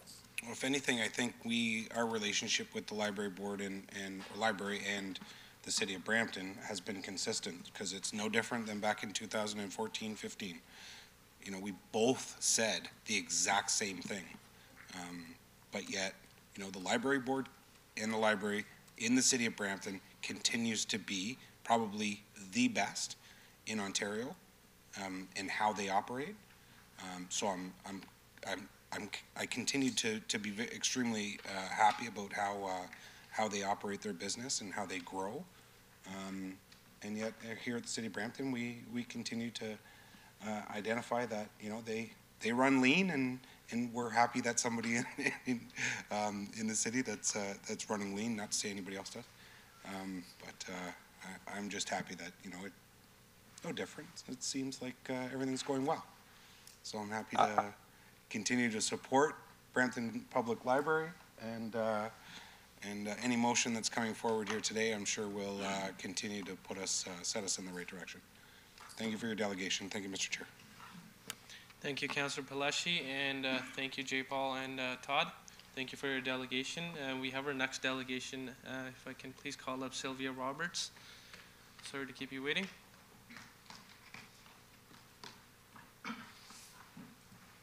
Hello, my name is Sylvia Roberts. I'm a resident of Ward 3. That's not quite close to there, but I have been to that library branch on probably a couple dozen occasions. I haven't personally used things like the Makerspace, but my brother has used that a lot, and so has his friends, and I know people have used the recording studio. The branch is very nice. It serves two functions. One, it's kind of the center of the community along with the rest of the Bramalea Civic Center, and two, it's functionally the flagship library branch for the entire city, and so when you go to build a new location, both of those things need to be considered. Even with the space being allocated, the new expanded space downtown, the Brampton Library will still be short on space, especially when you consider how much the Bramalea core area is expected to grow. And so a replacement library would need to be 2 or 3 times as large as the current location. The transit access is critically important. It is perfectly situated with transit, very central in the city. And having been to the ski lodge for a city consultation, I remember it being miserable to get to by transit. It really was not accessible at all. The city doesn't necessarily own a huge amount of surplus land right by there, but there is 185 Central Park Drive, which is Central Park and Queen, diagonally across from the bus terminal that I believe Peel Regional Police owns. And as they're looking at, so how could the city acquire this for relatively low cost? The Peel Regional Police is looking at building a new facility, and as part of that, they'll be vacating their current premise at County Court. The city could very easily go and upzone that site. Propose we will upzone it for 40-story residential, and that will increase the market value of the property by $50 million or more, and I think that would constitute a very reasonable offer for that. And so when they move, they would have that effectively, and the city could use that space that's right there and potentially jointly build space so that the region of Peel, for example, is also located right there, and the region could have office space there. And with all of the population going in, we might need to look at a new school. And it's easier for, if the city wants to put in a ground floor facility there, potentially partnering with PDSB, to build educational space, then if you have to go and fight with the developer and also try to line up funds from the city and a developer and the provincial government, and if the city is instead working on it together with the region PDSB, it could be accomplished much faster. And so instead of students being bussed all around the city while we're waiting for a new school, the city would have been able to provide one by the time all of those new residents arrive. And I think that location would be still very accessible, and with it just being around the corner from the current location, still very well serves the community. It's a case of, the city has said it's temporary, but I've been following the budget pretty closely since I think 2018 was the first time I started watching the budget and stuff, and I've noticed a lot of things, items get moved around and delayed, and so it's a case of temporary for a municipal government can look different from temporary to a resident, and so for a resident, temporary might seem like a year or two, but having seen how municipal government operates, I am concerned that temporary in this case could be 10 years or more. And so the library did highlight, I think they used the word temporary 3 different times in their letter, and they just want assurances that temporary will be in the more like 5-year range, as opposed to we will be doing the grand opening in as part of the 2041 plan in 2041. I would really like to avoid that. Thank you. That is my delegation. Thank you, Sylvia. Any questions for this delegation? Seeing none. If, or are we going to be dealing with the added item? Through you, Mr. Chair, perhaps committee first can just do the motion that's shown on the screen to receive the delegations, and then another motion to receive the correspondence, and then can deal with Councillor Visante's proposed motion. No more on. There is another delegation item, which is 6.4 regarding Wet and Wild. Okay. So I have a motion moved by Councillor Broad to receive both these delegations. All in favor? Any opposed? Seeing none, thank you, that carries. And could we deal with the added item at this point? Through you, Mr. Chair, if it's the will of committee to deal with the correspondence and Councillor Visante's proposed motion on this item, committee can do that now and then proceed to the next delegation, or they can proceed with the delegation. Councillor Vicente, have you on the board? Thank you very much, Mr. Chair. I sent a copy of the motion to members of council not too long ago, but I'll ask the clerk to display it on the screen. And I'll just read through it, Mr. Chair. I'll just bring up that motion.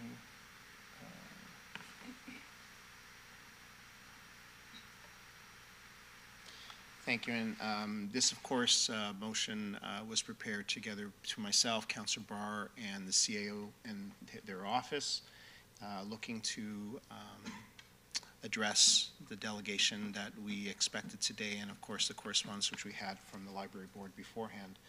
So I'll just read it out very quickly. Whereas the Chinguacousy branch is the face of the Brampton Library and has been an integral part of the community for over 50 years, offering a wide range of programs and services. And this council wishes to ensure that our library system remains a vital resource to the residents of the city.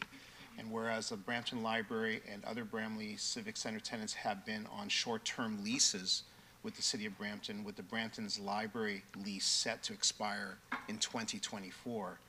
And whereas no future commitments for the Civic Center space beyond 2024 have been made to the Brampton Library, and whereas the library's 2022 facility master plan made no reference to existing short-term lease with the city, the relocation of the Chinguacousy branch, or identified possible future sites, and whereas City Council declared a healthcare emergency in January 2020 that recognized the unique and urgent needs of Brampton's healthcare system, including major funding gaps, long wait times, and hallway medicine. And whereas the city launched a Fair Deal for Brampton healthcare campaign to seek provincial funding and support to address the longstanding need for equitable healthcare funding for Brampton residents, as Brampton has nearly 56% fewer hospital beds per person than the provincial average of 220 beds per 100,000 people. And whereas in July 2021, Brampton City Council voted in favor of a $1 million planning grant to help fund a future medical school in the city, matching the funding invested by the province of Ontario earlier that year. And whereas city actions, thank you, and whereas the city's actions in support of the medical school were reflected in the city's recent budget engagement with more than 13,797 residents, in which 81% of the respondents said that they supported the $20 million investment the city is making in Brampton's new medical school, and 40% of respondents stated that healthcare was a top issue or a service that the city should prioritize in our budgeting. And whereas since 2015, the Blue Ribbon Panel and ongoing investments in institutions with a footprint in the city of Brampton has been actively seeking to increase the footprint of post-secondary education offerings within the city that will support the jobs of the future. And whereas the city has been actively pursuing a medical school in partnership with Toronto Metropolitan University and together conducted community engagement in city wards and through teletown halls in 2022 to gain input on the community's goals around this priority. And whereas this is the first new medical school announced by the provincial government to be built in the GTA in more than a century and the first in Ontario in over 30 years. And whereas Brampton residents will directly benefit from the medical school through 94 undergraduate medical students and graduating annually 95 postgraduate highly trained physicians, graduating annually 5 integrated healthcare clinics to provide 250,000 family care spots for residents to have a family doctor, 1,500 new high-quality healthcare sciences faculty and staff jobs, primarily located in Brampton, and more than $255 million per year in local economic benefits. And whereas the Civic Center building had to be vacated in order to accommodate the urgent need for a new medical school in response to the hallway medicine crisis in Brampton and to facilitate a rapid opening by 2025 to welcome 189 new medical professionals to tackle Brampton's healthcare crisis, whereas the Chinguacousy Library is relocating to city-owned facilities at Chinguacousy Park and Glidden Road facilities on an interim basis, a location selected by the library staff and endorsed in principle by the Brampton Library Board. And whereas this council is committed to the Brampton Public Library and the delivery of library services across the city of Brampton, therefore be resolved that staff continue to support the Brampton Library on a short-term relocation to these city spaces in consultation with the Brampton Library staff and minimize the impact to the local communities, and that the city work with the Brampton Library and fund the necessary consultant to determine the future site for a Chinguacousy branch that will best meet the needs of the local community and identify collaborative opportunities for coordinating long-term library site plans into the city's recreation and facility planning processes. That is the motion, Mr. Chair.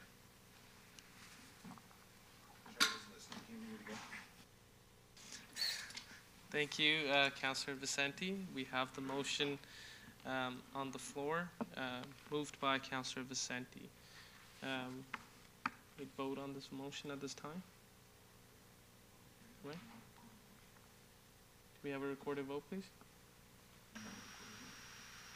A recorded vote has been requested on the motion as introduced and read by Councillor Vicente. All members present in favor, please stand to be counted. Showing in favor is Councillor Santos, Councillor Vasante, Councillor Brar, Councillor Paleshi, Chair Chor. Councillor Keenan, how do you vote? In favor. Thank you. Councillor Medeiros, how do you vote? In favor. Thank you. Councillor Power, how do you vote? In favor. Thank you. Councillor Fortini, how do you vote? In favor. Thank you. Deputy Mayor Singh, how do you vote? In favor. Thank you. Mayor Brown, how do you vote? In favor. Thank you. That motion carries unanimously, 11-0. Mr. Chair, the next motion would just be receipt of the correspondence, which is 9.4.1. We have a motion by Councillor Brar to receive the correspondence. All in favor? Any opposed? Seeing none, the motion carries. Thank you very much. The next item on the agenda is item 6.4, a delegation from Steve Meyer, General Manager of Wet n Wild.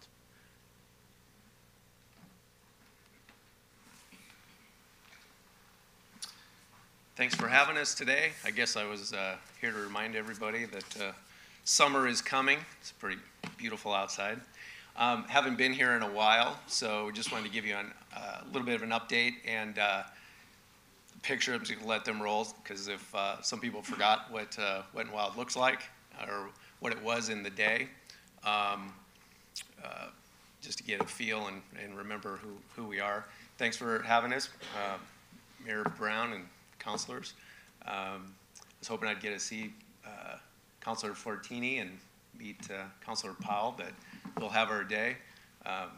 Pat was one of our original supporters on this project since 2016, and then getting through COVID, and I'll have to say Mayor Brown was very supportive and gave some wise counsel to us at some tough times.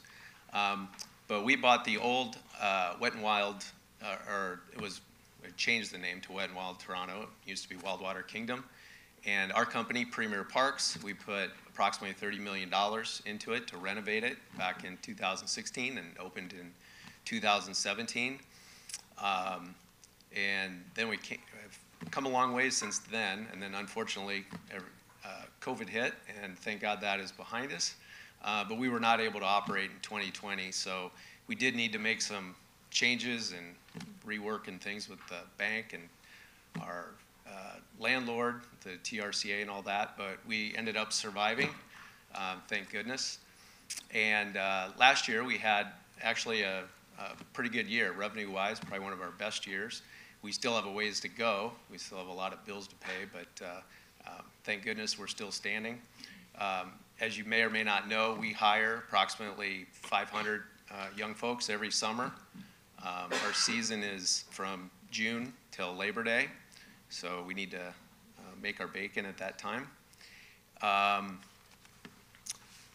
And other than that, myself, I didn't know I'd actually be here for 6 years. We'd moved here from the States. Susan Cruisinga, who runs our marketing and does our movies and special events and all that. We came up here from Houston back then. And anyway, this has turned into home. This year I just actually got my citizenship, so now I can vote. So good stuff.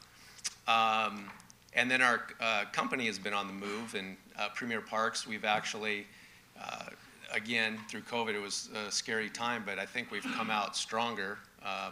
We have about 15 parks throughout North America. And we just purchased last year 3 parks up in Ottawa, which is Calypso, and indoor park and outdoor park and ice hotel and a lot of things up in Quebec City called Valcartier. And that was over a $160 million purchase. And they had a phenomenal year last year too. Actually, all the attractions, I think people were wanting to get back out. And so that was good for us. And anyway, that's where the company sits, and we are, and our ownership is hot on Canada and in staying and believing in Canada. So we've put our, I guess, our money where our heart is. And then the only other topic I wanted to just mention real quickly is an issue for us, and and I think it's an issue for every city, is lifeguarding. That's probably one of our toughest issues right now. I brought along my other supporter, Candy Rodding. She's our little Brampton success story. She started us, I don't know, 4 or 5 years ago as a lifeguard, and the next year she grew up to be a lead, and then the next year she was a supervisor, and the next year an area supervisor, and she graduated college, and now she's been brought on full-time as our water safety manager, so she runs medical services and all the lifeguarding and all that, and has to handle about 150 young folks, so good times. But lifeguarding is quite an issue, and it's not just here, it is Canada-wide, because we're part of Canadian World Water Park Association, and we're hearing it from everywhere, from New Brunswick to Alberta, everywhere. And hopefully, knock on wood, it does sound like some things are happening at the provincial level, at the Ministry of Health. I think it's maybe another offline conversation if anybody at the city would like to talk about that more. And I see I need to finish up, but yeah, that's our big issue right now, and there are some ways that I think they're helping us, but we could really use some support at the government levels, locally and provincially and all that. So, thanks for having us in Brampton. Thank you, Mr. Meyer, for that delegation. I have a couple of questions on board. Before we get started, I have a question myself. I see you're expanding a lot in other cities. You have any expansion plans here in Brampton? Well, those were acquisitions, and yes, we are very attuned and looking for opportunities. There's a couple ways we could go, as expanding this park with attractions. So we have all things on the table. We just haven't found the exact right opportunity. And we are still digging out a little bit financially from, back rent and paying back the bank and things. So we've been putting about $300,000-400,000 a year into, local improvements. Like this year, we bought a whole bunch of new hundreds of thousands of dollars in new furniture, things like that. Some things just got beat up. But yeah, we would love to be able to increase our capacity a little bit, so we are looking at that. And I think just showing our commitment to Canada and what we have purchased, I mean, we're looking at everything from investments to opportunities from other partners and whatnot. We do sit on 100 acres, and we use about half of that for the water park, so we do have some other, space out there. So I'll say, that is our intention. I guess I have to be cagey if anything is, specific, but there's not. There's a lot of things I guess we're open to. Excellent, thank you. That's good to hear. I have Councillor Santos with a question. Thank you. So we are experiencing the same challenges with lifeguarding as well. Trying to find the right staff, so we're competing in that regard in terms of people. But my question is actually about filming. I've heard that there's been an interest in filming activity that you've been receiving, and how has that experience been, but also how can we help to make sure that is successful for you? Yeah, actually, that was one of the things that kind of helped us get through COVID, was they still were making movies. We were a backlot for, I think it was called C, that was on Apple Plus, that series with Jason Momoa, and that was the largest production operation in North America at the time, and they took up a lot of space, and it was a way for us to make a little money without being able to operate. And then they did a lot of the shooting over at the conservation area. And we've had other movies. I think it was Amazon had The Boys, and they used our site on some things, which was good, and some local production, all that. So we love that business. What we need, and I know we try to stay in touch once in a while, but we need leads. Yeah, when the location folks are out looking, we hope to be one of the places. We were told they really did like, our site. It's close to the airport. We're good for either, there's a lot of different places that they can actually do location shoots, but also just be a backlot for all their operation if they're doing it in other places. So yeah, please, anything, send this our way. They can have the whole place for the winter. Excellent, thank you for that. And Councilor Paleshi, you're up next. Thank you, Mr. Chair. You know, growing up, Wildwater Kingdom was kind of just always there, and it's something that you knew it was close by, and you went, and you enjoyed it and stuff. But you know, your business, Wet and Wild Brampton, has been something that's it's kind of brought life back into the city. You've have special events, stuff that is going on. That's what I love to see. Yeah, Sue's doing a Taylor Swift party, so. Oh, excellent. We hope to, excellent. See you there. Along with Councilor Martini, we'll love that. Good. And I know Councilor Miles was also a big supporter of when you were coming to Brampton.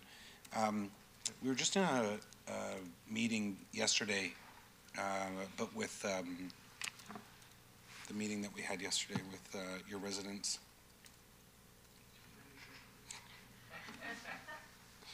Maybe there's too many to remember, but please, yes, Mr. Ganesh, please.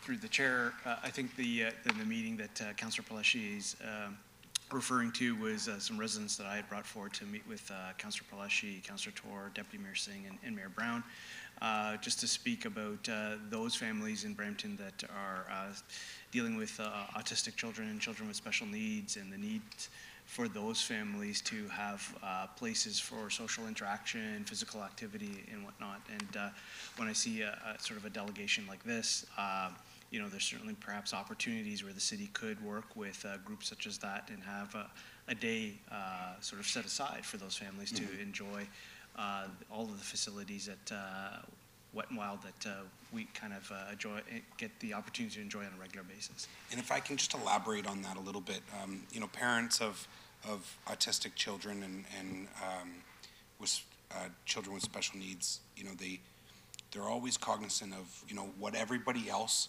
thinks and feels, and so there's a huge opportunity where we can maybe potentially have just a day for them where they don't have to worry about what everybody else is thinking or feeling towards their child. And if that's an opportunity, would love to work with you on that. Further to the lifeguard issue. Can I make one little comment on that? For sure, please. Because I hear my chirping section back here. I saw some movement too. Yeah, Susan, we're actually working on with who is the group? Autism. Which one? Autism Ontario. So we're going to do a day or two. I'm not sure on the dates, but anyway, Susan is the contact on that, and we would love to talk to you about that. Well, we're going to open up early and they'll pre-buy the tickets, so we'll keep the attendance down. We'll lower the music. We've done this in the States. It's a great event. Parents love it. Excellent. So no, that is in the works. So. Okay, so if we can maybe send you some other organizations, because there's some issues with Autism Ontario as well. They don't capture everybody.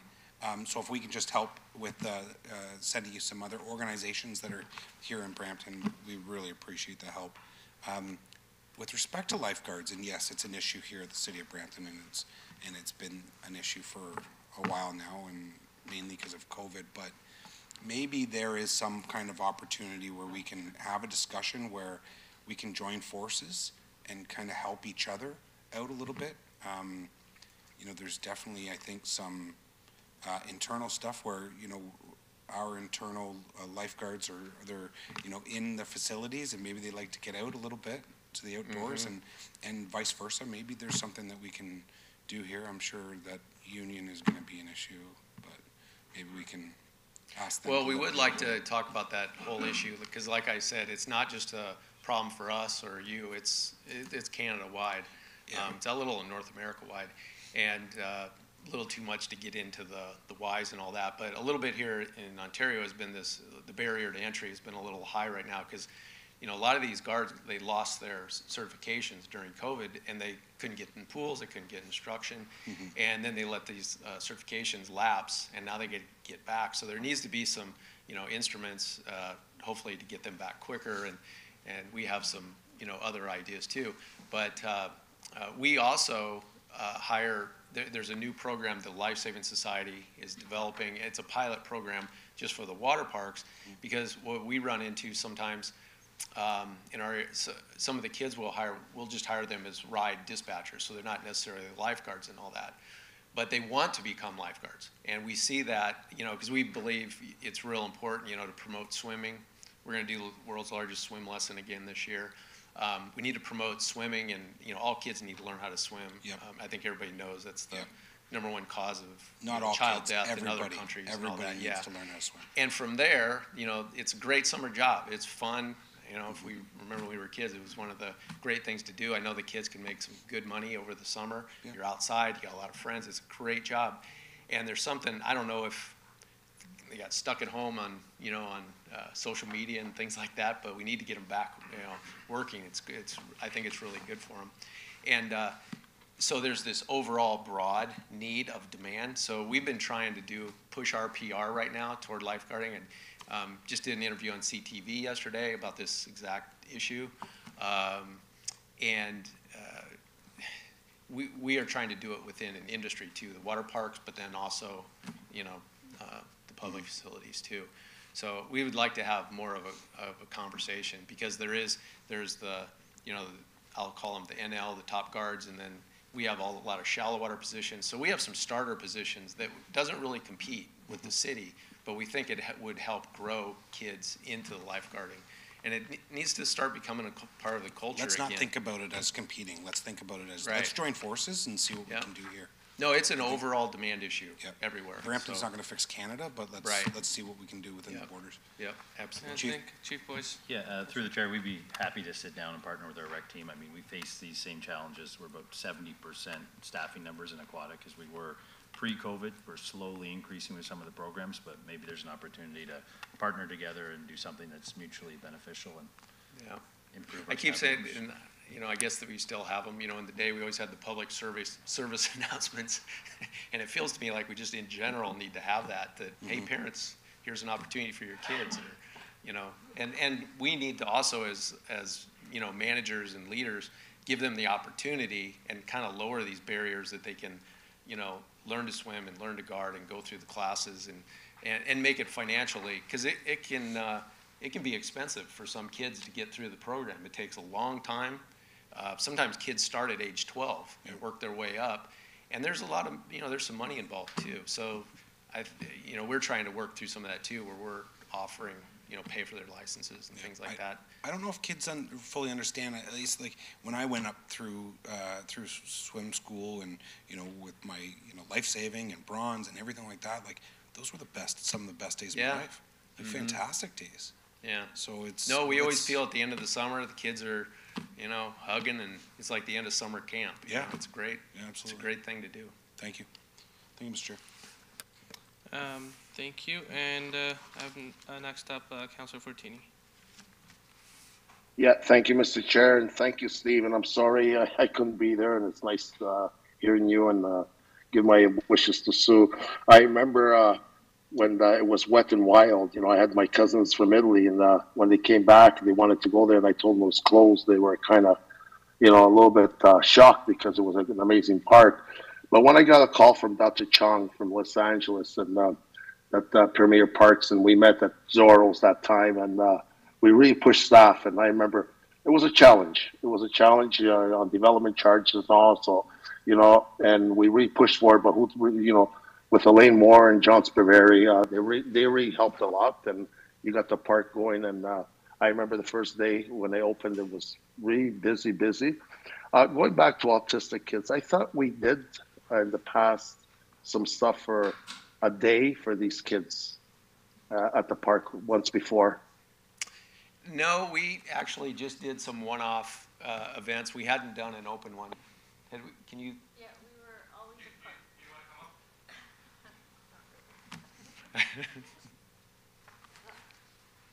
She's not as shy as she looks. Hi, Sue. Hi. Yeah, since we've opened, we've always been a part of the Access 2 program, so that's an Easter Seals program where people with any disability can come. They get in, they pay the junior price, and then the caregiver gets in for free. We found that after Yeah. COVID, too many people were abusing that. So what we've done is now we're trying to partner more with organizations. So last year, actually, Autism Ontario, they bought tickets from us and they sold them through their community for only $5, and they had a certain day. So from that, we said to them, well, why don't we have a day? We've done that at a lot of parks in the States. And like Steve said, you lower the music, less people, it's just about them. So this year will be the first year that we're dedicating it just to that community. But, you know, we're always open to partnering with anybody and offering special events, so. Could you give us details about the Yep. event? Yeah, yep, they're picking a date. They haven't narrowed it down yet, but what are they celebrating? Their 40th anniversary? They're having an anniversary this year. So that was why they said they wanted to do a big day. And they're expecting about 1,000 people. And like Steve said, we'll shut the doors and just have it for them. Yeah, thank you. So we have an organization here, SnapSol. So I'll reach out to them and see how we could get them involved also. One thing, how could we help you now to do a all-year park covered for the winter so you can keep going, not just have it in the summer? Well, we can talk about that more, but just what we were just discussing with the, for example, the movies, and send us any leads on that. Those are nice things to, you know, keep the lights on.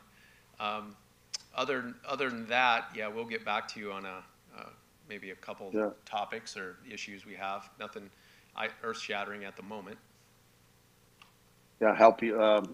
Glad to help again. One thing is, you remember we had a discussion on the dome. Are you still having the issue that you have to take it down and bring it back up every year, and it costs? If you keep it up, you got to pay development charges, and every time you take it down and up its store, it costs thousands and thousands of dollars, and also the damage. Yes. No, and that's another probably conversation we'd like to have, you know, down the road. We don't that dome. It might have to be, you know, redone. It's getting toward the end of its life. And it doesn't make a lot of money, but again, it's another one of those things help us keep the lights on in the off season when we don't have much revenue. But like you said, those, you know, you nailed it. Those are the issues with it. And that's another one we would love to have that, you know, that conversation. Yeah, and it's also not only about the money. I see in the winter it's being used. A lot of people coming to play indoor soccer. Yes. And, you know, it's a lot of organizations coming there. So I love to have those conversations with council. And then, yes, you got the chair tour there. He can help you out. Well, I'll be glad to help you in any way again. And it was nice seeing you again, Stephen. So thank you. Thank you, Councillor. Thank you, Mr. Meyer, for your delegation. I have a motion moved by Councillor Santos to receive the delegation. All in favor? Any opposed? The motion carries. And thank you again for your delegation and your time. Thank you. Our next item is 7.1, Government Relations Matter. Chris Ethier, CEO's office, is here with a presentation for the committee.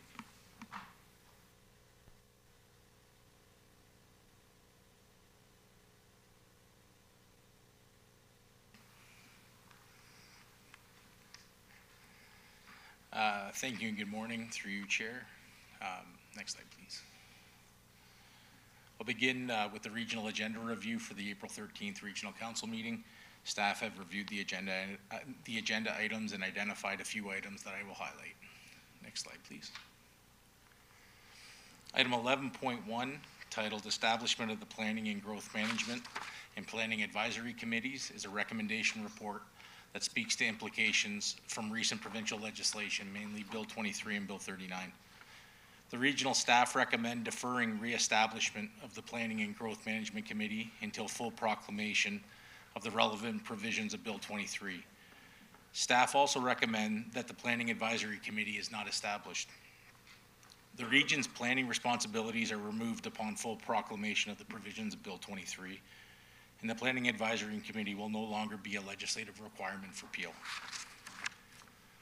The report reflects the need for further details from the province and the anticipated completion of the regional governance review, which will provide clarity on the provincial policy direction and the regional responsibilities moving forward. Next slide, please. Next, we have item 13.2, procurement of consulting services for net zero emission building retrofit standard development. The regional staff are developing a net zero emissions building retrofit policy standard and implementation guide. And regional staff are recommending a contract extension for a company called Introba to support the development of NZE building standards for new construction and retrofits. Peel's approved climate change master plan established a corporate greenhouse gas emissions reduction target of 45% by 2030 compared to the 2010 baseline. Buildings account for about 40% of Peel's total corporate greenhouse gas emissions, which makes prioritization and acceleration of building decarbonization essential to achieve the region's 2030 greenhouse gas emissions reduction target. I also want to flag item 7.1, a delegation from Sylvia Jones, Deputy Premier and Minister of Health, and item 7.2, a delegation from Michael Tabolo, Associate Minister of Mental Health and Addictions. Both are regarding funding for the Peel Post-Traumatic Stress Disorder Center of Excellence and other mental health. Lastly, I want to bring to your attention item 20.1, a motion by Regional Councillor Santos regarding mental health support for youth and students. I'd also mention that as per Council's request, staff have requested a meeting with Minister Tabolo on this important topic and are working to secure a date. Next slide, please. In provincial updates, we focus on an important announcement from Thursday, April 6th, when the Minister of Municipal Affairs and Housing tabled Bill 97, Helping Home Buyers Protecting Tenants Act 2023. Given the timing of the announcement and the extensive amount of provincial legislation impacted by this bill, staff have had limited time to analyze impacts to the city. The bill proposes changes to tenants' rights and significant changes to the policy planning framework. The province is currently soliciting comments to the proposed changes through 11 ERO and RRO postings. The ERO postings propose integrating the provincial policy statement and a place to grow into a single policy planning statement. This posting is open for comments until June 5th, 2023. Next slide, please. Additional postings on the Environmental Registry of Ontario and Ontario's Regulatory Registry propose changes to the Planning Act and to strengthen various tenants' rights against evictions, and a freeze on 74 provincial development fees. The commenting deadlines are May 6th and May 21, 2023. Next slide, please. This slide provides a high-level overview of the potential impacts to the city from Bill 97 in relation to growth targets, where municipalities will no longer be required to plan to specific population and employment targets for a horizon year. Municipal comprehensive reviews and provincially significant employment zones for which the province is considering alternative approaches. Staff will prepare comprehensive comments in response to the postings, and a staff report to council will be prepared in May to meet the provincial submission deadlines. Next slide, please.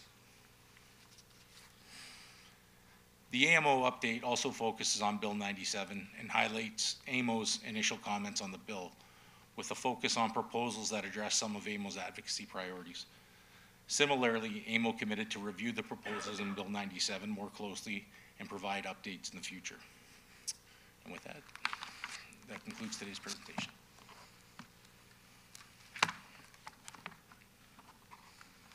Thank you, Chris. Do we have any questions from any members of council? Any online? Seeing none, I have a motion moved by Councillor Vicente to receive the presentation. All in favor? Any opposed? Thank you, and the motion carries. Thank you, Chris. Our next item is 8.5 under the economic development section. Council question period. Do any members have any questions regarding the economic development section? Seeing there are none, we will move on to the public question period. If there's any questions regarding this section of the committee. Through you, Mr. Chair, there are no questions submitted to the clerk's office online, and I don't see anybody present who wishes to come down to ask a question. Thank you, Peter. I will now pass the chair over to Councillor Broad to chair the corporate services section of the committee agenda.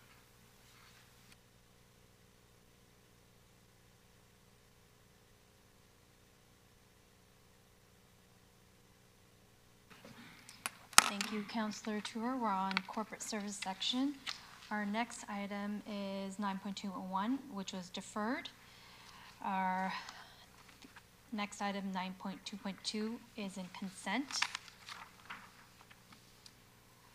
Our next item is 9.3.1, a discussion item at the request of Mayor Brown regarding Tamil Genocide Education Week Act. Thank you, Councillor Brar.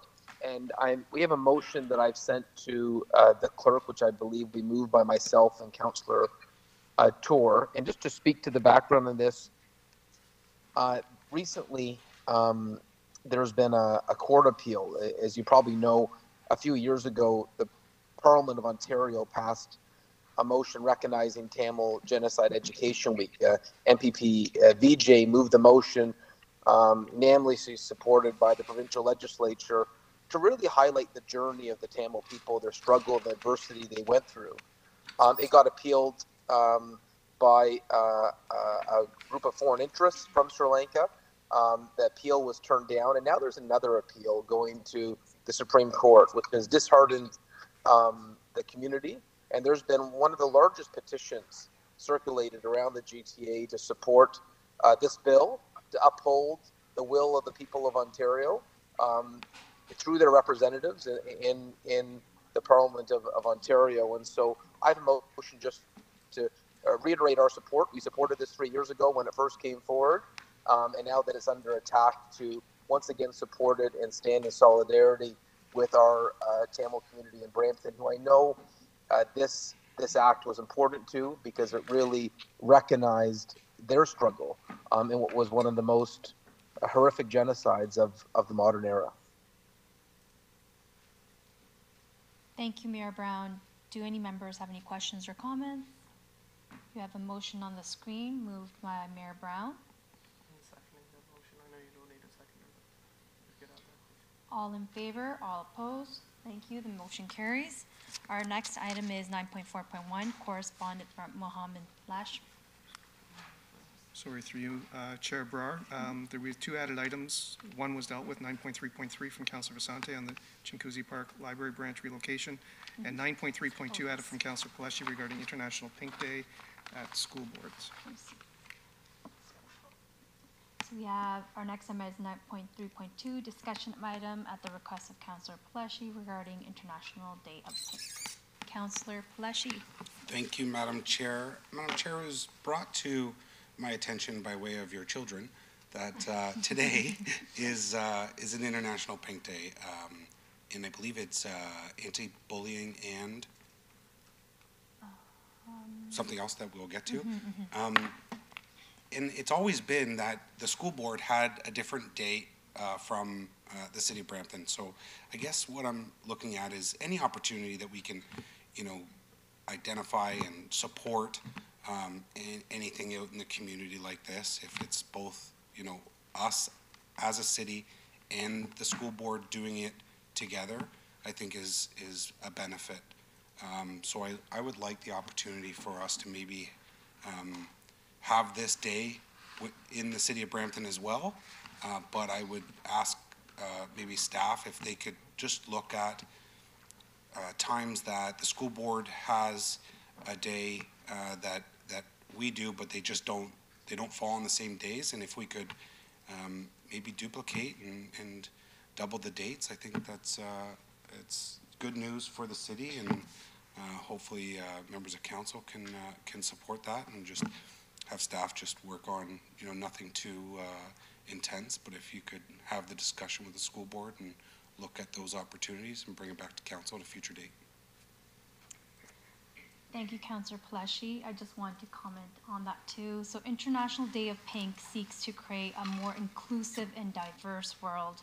This day encourages people to challenge social norms, ask more questions of educators, and stand up against bullying. It further aims to show solidarity with the LGBTQ community by encouraging everyone to wear a pink shirt. And staff, do you have any comment?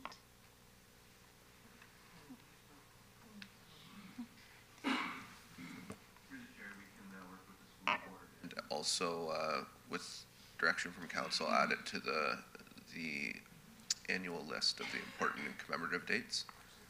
Thank you. Perfect. Thank you.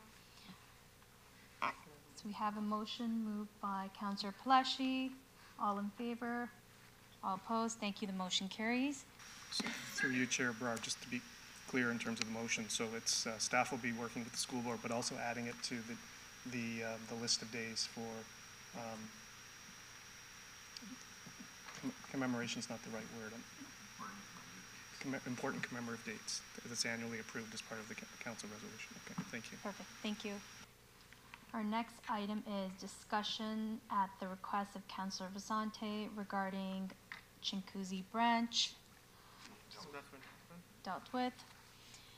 Next item, 9.4.1, correspondent from Mohammed Lashmi, President and Vice Chancellor, Toronto Metropolitan University, dated April 3rd, 2023, regarding the item 6.3, Chinguacousy Branch Library relocation has been received. Our next item is 9.5, Councillor question period for this section of this agenda. Councillor Palashi.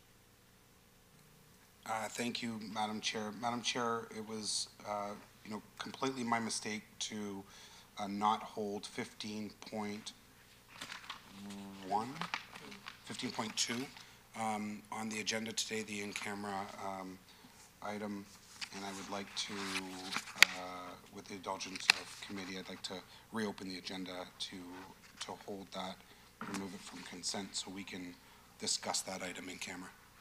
Perfect, thank you. And that's under section.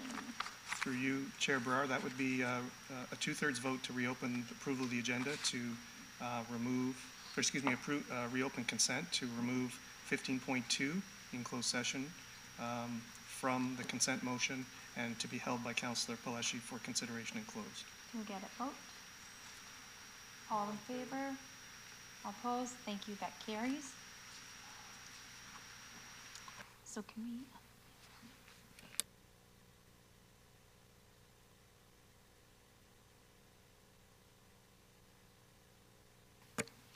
Our next item is 9.5, council question period for this section. Any questions? Any members have any questions?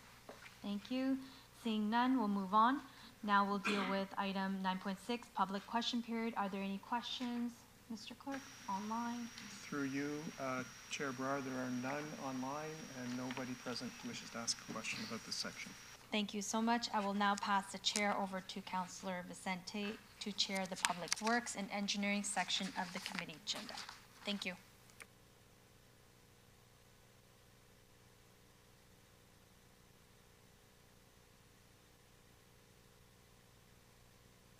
Thank you very much, Councillor Brar. We have our public engineering work section. Next item, 10.2.2, staff report to begin procurement of supply, delivery, and installation of office furniture citywide. This was held by Councillor Palashi.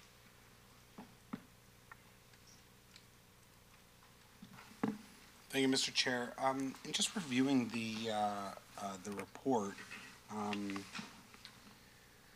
I guess I was just confused as to why there was no dollar amount in the report, but yet the financial implications state that funding for this initiative is available through various operating accounts and capital projects throughout the corporation. So through the chair, Councilor Palashi, it's a $4 million endeavor for the furniture, and it's over 4 years. And we're piggyback on the provincial VOR to attain significant savings on the purchases. And the piggyback on the provincial savings is just through office furniture? It's for office furniture, case goods, such as, desks, office desks, and chairs. Yeah. So I guess, can you elaborate a little bit more on that? What does that actually mean? Like So, for example, for office furniture, meaning workstations, right? Soft seating for lounges or for meeting spaces. And then for offices would be like your desk, typical freestanding desk and ancillary chairs and tables for that. So the vendor is already chosen by the province, or the vendor is chosen by the province? So the province went out on an RFP. There's 8 vendors in total. 8 vendors in total, yep. And 8 vendors in total to provide us the service that we need. So we can go to each individual vendor for whatever purposes we need. So if we just need, for example, office furniture for the office, then we go to a particular vendor and see what they offer in terms of the savings. It can range between 70% to 80% off the list price. Okay. The office, the province has been able to get. And prior to this, I guess that's what we're benchmarking the savings on by entering this. So 70 to 80% more is what we were paying previously? So prior to that, we had a vendor that provided us a 4-year contract. We had savings somewhere around 50% off list price. The province has managed to bulk all of this to them and then provide it to the municipalities or other public sector organizations to leverage that for more savings in terms of like 70 to 80% in terms of the list price so it's a better deal for us. Good. We get more selection and better pricing. And how much did we spend in the last 4 years? I think we're short out of the about 3.2. 3.2 million was the last tender? No, we had a $4 million tender. 4 million was last tender? And we only spent 3.2 out of that. We only spent 3.2. This one is $4 million? This one's going to be $4 million. There's more savings, but at the same budget. Why? Same budget, and potentially more savings because we'll get more product out of that money. Okay. Why do we need more product? So we're going through looking at what we have right now, and we're looking at modernization. So we need different product to look at, modernizing the space that we have at this point in time to see how best we could fit all the staff that we have, including, staff that are coming from Civic. So we're trying to find space for them, and it's becoming challenging right now with the type of furniture that we have. So we're looking at trying to see how we can, I'd say, more efficiently use the space. And that's kind of where I'm going with looking at this. First, I wanted to know why the dollar amount wasn't in the report, but I wanted to try and understand why we need to, I guess, continue to buy furniture when we don't have space to furnish. Seeing a lot of empty spaces in West Tower, but now hearing that there's going to be people coming over from the Civic Center. That's right. How many people are coming over from the Civic Center? Well, all of the Service Brampton's coming over. Which is how many bodies? I think approximately 60, if I'm not mistaken, somewhere around 60. So, so the empty space that we keep seeing in the West Tower is now going to be filled up. So, so although you see empty space in the West Tower, there's still staff attached to that workstation, right? In some circumstances, yes. I understand that because of our work from home policy. Yes. No, I get it. But, we also hear council, and I've been one of them, saying, we have opportunities in the West Tower to look at, the potential for opening up our doors to kind of the outside private sector and possibly renting space. We've had those discussions, but it seems like now that, we're losing the Civic Center, we have a lot more people that are coming over that are going to be taking up that space. So now what? Marlon, please. Through the chair to Councillor Palleschi, just a couple of clarifications, and then I'll comment on that. Our previous contract was for 4 years for $4 million. We only spent 3.2. Obviously, during that time, there was a lot of movements and configuration going on. On this contract, we're piggybacking on the provincial government. There's only 10 months left in their initial 4-year contract. So they have a roster of about 8 vendors that you can pick and choose from. We have a budget, but it doesn't mean we're going to be spending that budget. It just, if we do buy, we're going to be saving money. And to answer to the more important question you ask in terms of the space, yes, we're moving staff over from the Civic Center, but we're not trying to fit all the bodies in here. We're looking at the most efficient and effective way of doing it, so we could free up more space in the West Tower for other purposes. No, and I appreciate that. The savings from the not savings, but the difference in the last procurement to this procurement, where does that money go? I believe it stays in the budget. Yeah, through the chair, I think it just stays in the budget. It doesn't get, I think eventually, I think it goes back to finance. If anything comes up for the recorded vote, just call me. We have someone with an open mic. If you could close your mic if you're not speaking. Thank you. Sorry, can you clarify that money that from the last budget, it gets rolled into this 4 million, or it stays within the department and this is a new 4 million? It's a capital expenditure, so it just stays within the, it gets rolled over or it goes back into the capital reserves. Okay.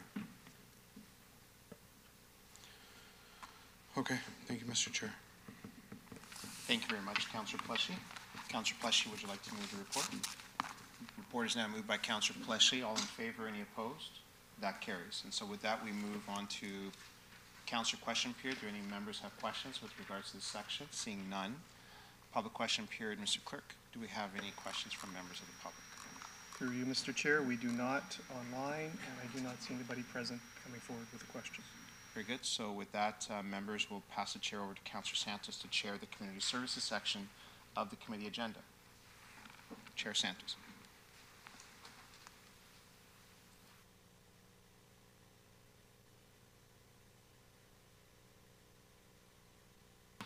All right. There is nothing in community services other than councillor question period. Do any members have any questions regarding community services? I see no questions. Next is public question period. Oh, maybe one question. Is there a question? Councillor Paleshi. Just with respect to my previous comments, in future when we have reports that are entering into agreements, can you please attach a dollar figure to them?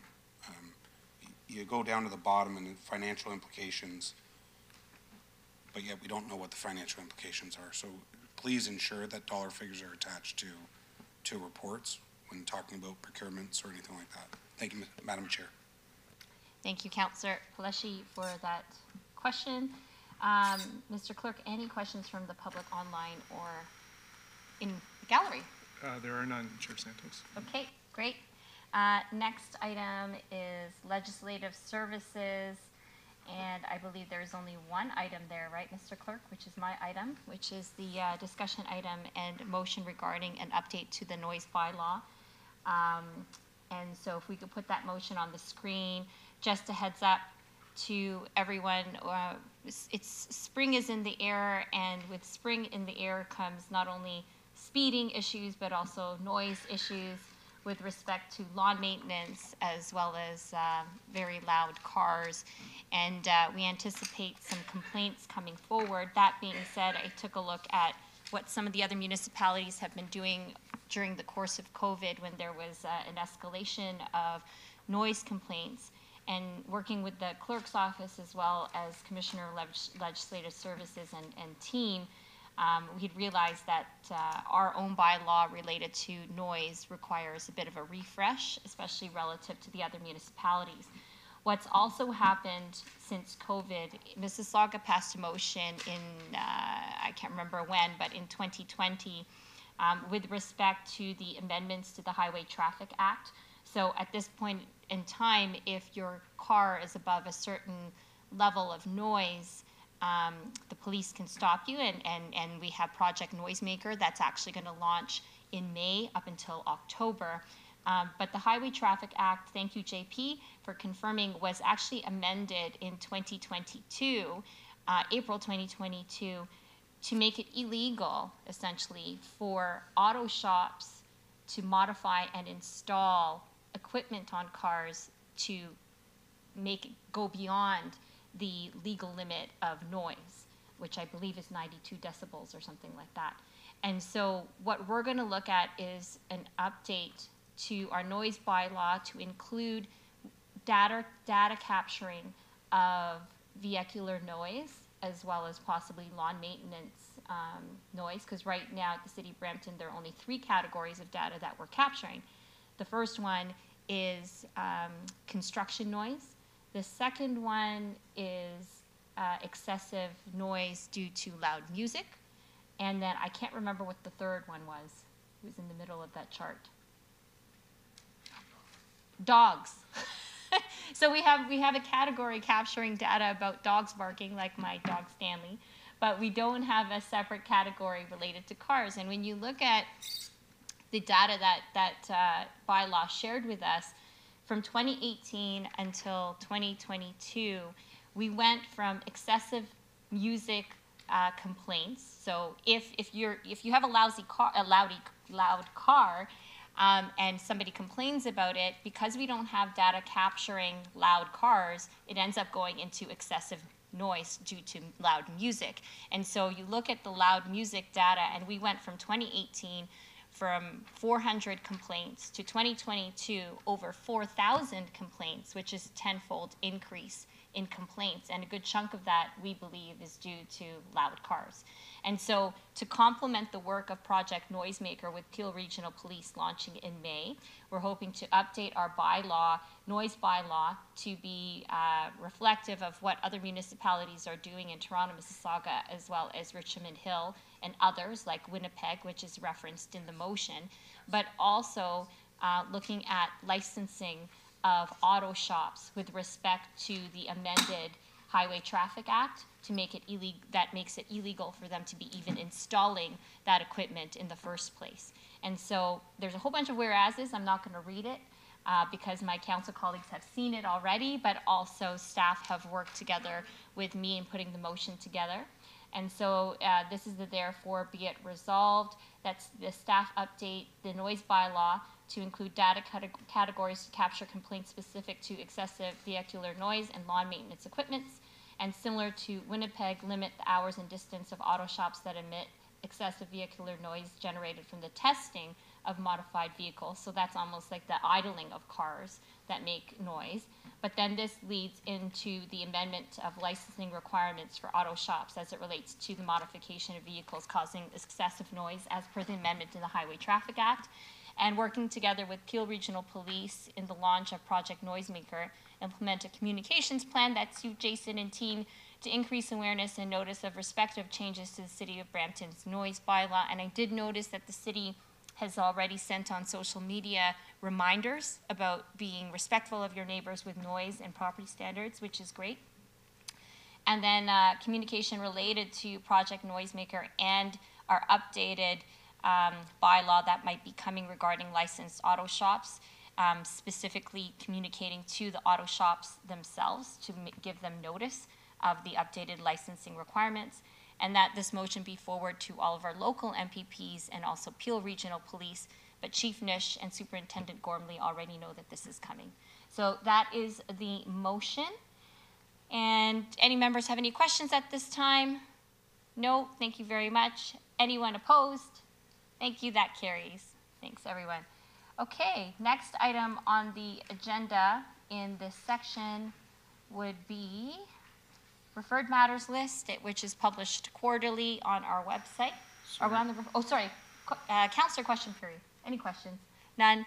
Public question period, no questions from the public. Referred matters list. Anyone have questions about the referred matters list, which is published quarterly on our website? Seeing none.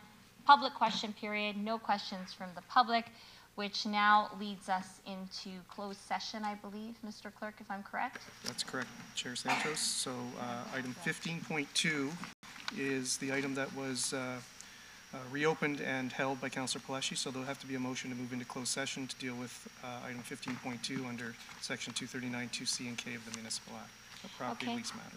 Great, so instead of breaking for lunch, because it's still a bit early, how much time would you need, Mr. Clerk, to get into closed session? Through you, Chair Santos, 10 minutes would be appreciated. Okay, so 10 minutes at 12 noon, we will return to in-camera motion moved by Councillor Tour to go in camera with respect to item 15.2 as shared by the clerk. Anyone opposed? That carries. We'll see you in camera at 12 o'clock.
And we are back from closed session, and in the continuing interest of transparency and open government, the clerk will help us out and report in public session any outcomes from today's closed session business.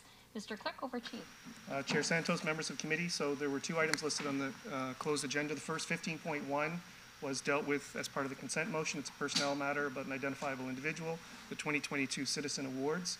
There is a public motion resulting from that, and we'll bring that motion up on the screen. It is actually naming the award recipients for 2022. All of these recipients will be contacted by the city shortly in regards to their awards. So that the first motion is to approve those award recipients, and the second motion is to authorize the Director of Strategic Communications, Tourism and Events to execute any necessary agreements for delivery of the Citizen Awards program. So we'll need a mover for that motion. Yep, moved by Councillor Pelletier. Anyone opposed? That carries. Thank you. The next item is 15.2, an open meeting exception under section 239 2C and K of the Municipal Act. That item was considered in closed session. Direction was given to staff, including that the following motion be considered in open session, which is shown on the screen. That will require a mover. Moved by Councillor Vicente. All those in favor? Anyone opposed? That carries. And that concludes the closed session report out, Chair Santos. Okay. Thank you. Our next item is adjournment, and our next meeting is Wednesday, April 26, 2023 at 9:30 a.m. And Councillor Keenan just wanted to make note for the clerk that in conversation with him this morning, himself and I would like to add to that committee meeting an update on traffic calming measures, just to give notice to staff here at this meeting, just an update on how we're doing with traffic calming measures as the season approaches. So we'll discuss that at the next meeting, April 26th. Motion to adjourn moved by Councillor Tour. Anyone opposed? That carries. Have a beautiful sunny afternoon. Enjoy